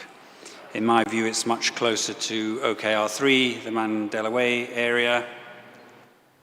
It's most of it, apart from the crust along St James's Road, etc. Most of it is phase 2. The strongest question, again, here then, is whether detailed master plan content should be shown at all. The existing reality: the area currently accommodates a significant cluster of industrial logistics and trade counter activity. It's about a dozen substantial businesses here and a few smaller ones. The bigger ones include DX, Edmondson, City Plumbing, TLC, Plum Centre, Benchmark, and Selco, by far the biggest. Selco alone occupies, I think it's around 30,000 square feet, together with extensive yard, both selling space and functioning supply yard, and customer parking. I think it's about 45 customer vehicles accommodated. It's the largest builders merchants in Southwark. It's a significant employer and a substantial community in its own right, a particularly friendly one, I must say, and an important component of how the wider area functions. The master plan, once again, explains almost nothing about how these activities are to be retained, relocated, and re-provided. Again, the decant puzzle is missing. Where do the businesses go? Into what accommodation? Where? Since nothing so far has been provided apart from one possibly credible space on Ilderton Road in the new developments. In what sequence and with what temporary arrangements, at what cost? The plan provides no answers to any of that. The phase 2 problem, once again, even if those master plans were entirely realistic, having in mind the objective of not pushing out all the businesses, it remains largely a phase 2 area. The redevelopment scenario shown can't occur until Bakerloo arrives, is what the policy is saying.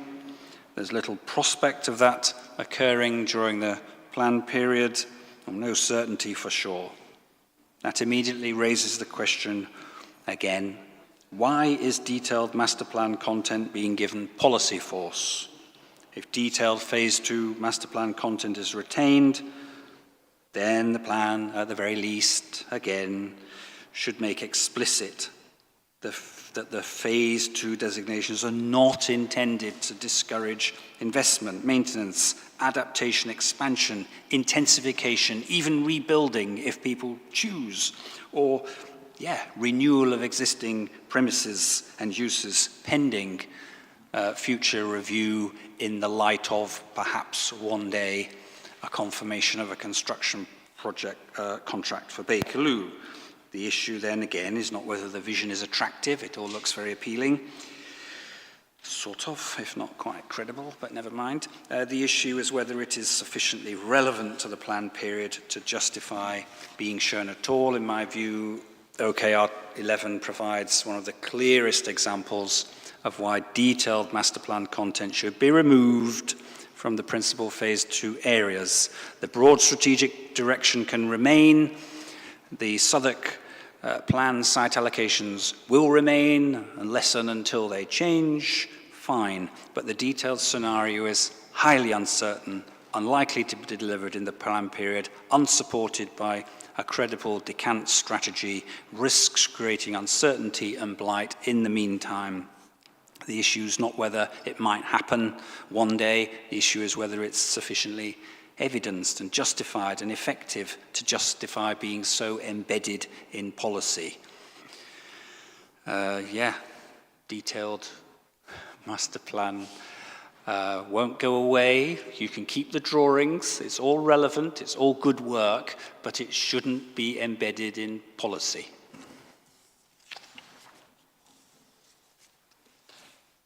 We have worked extensively with Royal London. They have submitted a representation, which you'll be able to review. But they have supported the master plan. We worked very closely with their architects, Orchid Swanker, and so what you can see in here effectively represents their aspiration and the way in which they consider that the aspirations of the plan can be delivered. Their overriding their overriding objective was to retain the current quantity and type of floor space which is on that site. So the scheme that you can see here does do that. It delivers about the same amount, if not a bit more. Kind of B8 type floor space that they have there at the moment. They're an insurance company, and what they're interested in is the longer term income that derives from that. There have been several iterations of the master plan on this site.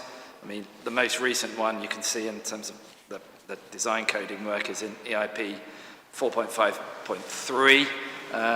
What we have been working on with Royal London is how you would service the site. At the moment, the site has got two entrances next to a primary school on Marlborough Grove. And so what we were exploring with Royal London was actually whether you could create a new access onto St James's Road, just kind of north of where we are at the moment. That they iterated the plan to separate that access kind of into the depth of the employment space. That's kind of separate. You can see there, as we originally envisaged it, it was entirely covered over, and they've done a kind of a variation of that which retains some openness to that yard. But we think, there is a credible way in which this could be delivered. The residential space has been kind of offset on the corners and on the edge of the site, and they did that deliberately because in this case they didn't want to put the residential directly on top of the podium. So is it a credible plan? We believe it is. Royal London are supportive of this master plan, and it is designed to retain B8 space, which is the kind of space which is on the site, into the scheme, designed to get a bit more, and also then the residential, which is on top of it.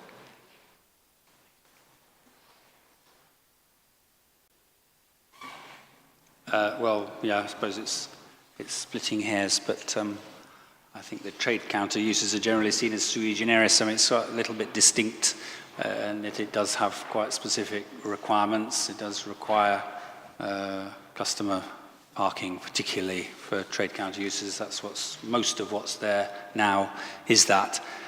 I mean, I just can't see it. I just don't get it. How can there be a scenario that you're telling me that takes out most of the Selco site, tries to pack all of that accommodation on Six Bridges and Selco onto Six Bridges? That has to be done with multi-levels, and yet this site isn't big enough for vehicle ramps and decks. It could only be done with lifts. How can that serve such as trade counter uses? I just don't see it, and how can anyone afford it?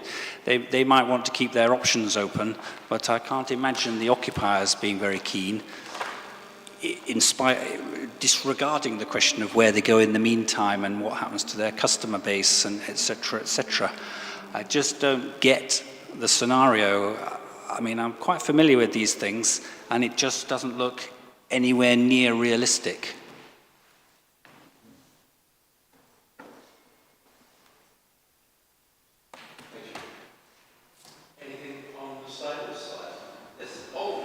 Thanks. Thank you very much.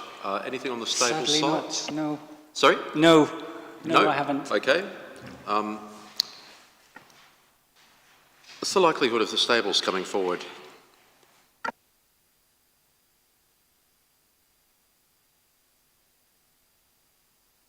We have marketed the site. We have 4 potential bidders who are interested in providing a mix of housing, affordable housing, and then converting the stables into workspace. The heritage features run through the site there, as I understand, just from the description as well. Is the capacity modelling? I imagine it would have been quite a difficult exercise with those constraints. Yeah, not necessarily. I mean, it would be possible to convert the stables. They have a nice cobbled yard in front of them. There are other pieces of kind of industrial archaeology around there that you could also incorporate into the scheme. So actually, you could create a development of real character there. Okay. Anything else, Mr. Brelli? Oh, that's a nice note to end on then. Great. Can I run through the list of action points for today? And I didn't do that at lunchtime, but it's a short list today. The first one was adding an appendix or similar, setting out the tiers of each of the proposed tall building sites. And that's for effectiveness and positive plan making rather than soundness. The second is AAP 13, the energy net zero. Just clarifying the link with the Southwark Plan and the fact that it follows the energy hierarchy, just to add certainty there. Just a minor modification in AAP 9 was to clarify the residential development link, and that was from this afternoon. Am I going too fast? Good, okay, thank you. And the last one was decanting larger scale sites in AAP 5 to reflect the actions that you've taken to date and will take in the future.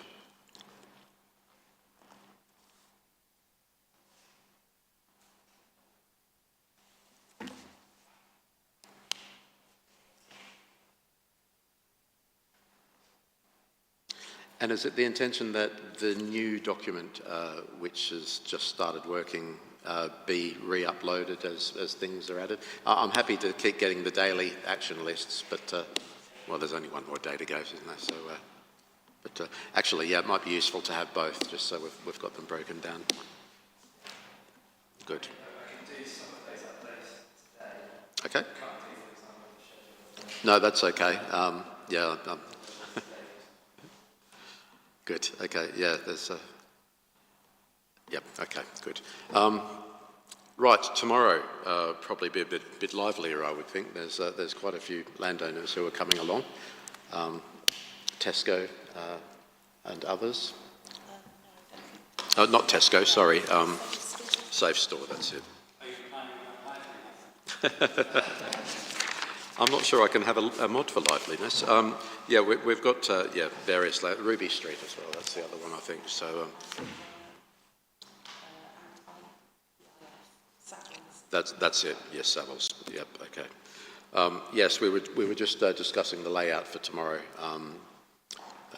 wondering whether everybody could fit on one side. But what we're going to do is ask you to sit on that side tomorrow, because I can see a longer desk along there a bit better as well. So, just when you arrive, just chuck your stuff over there. Anything else for today? Good. Thanks very much. I appreciate it.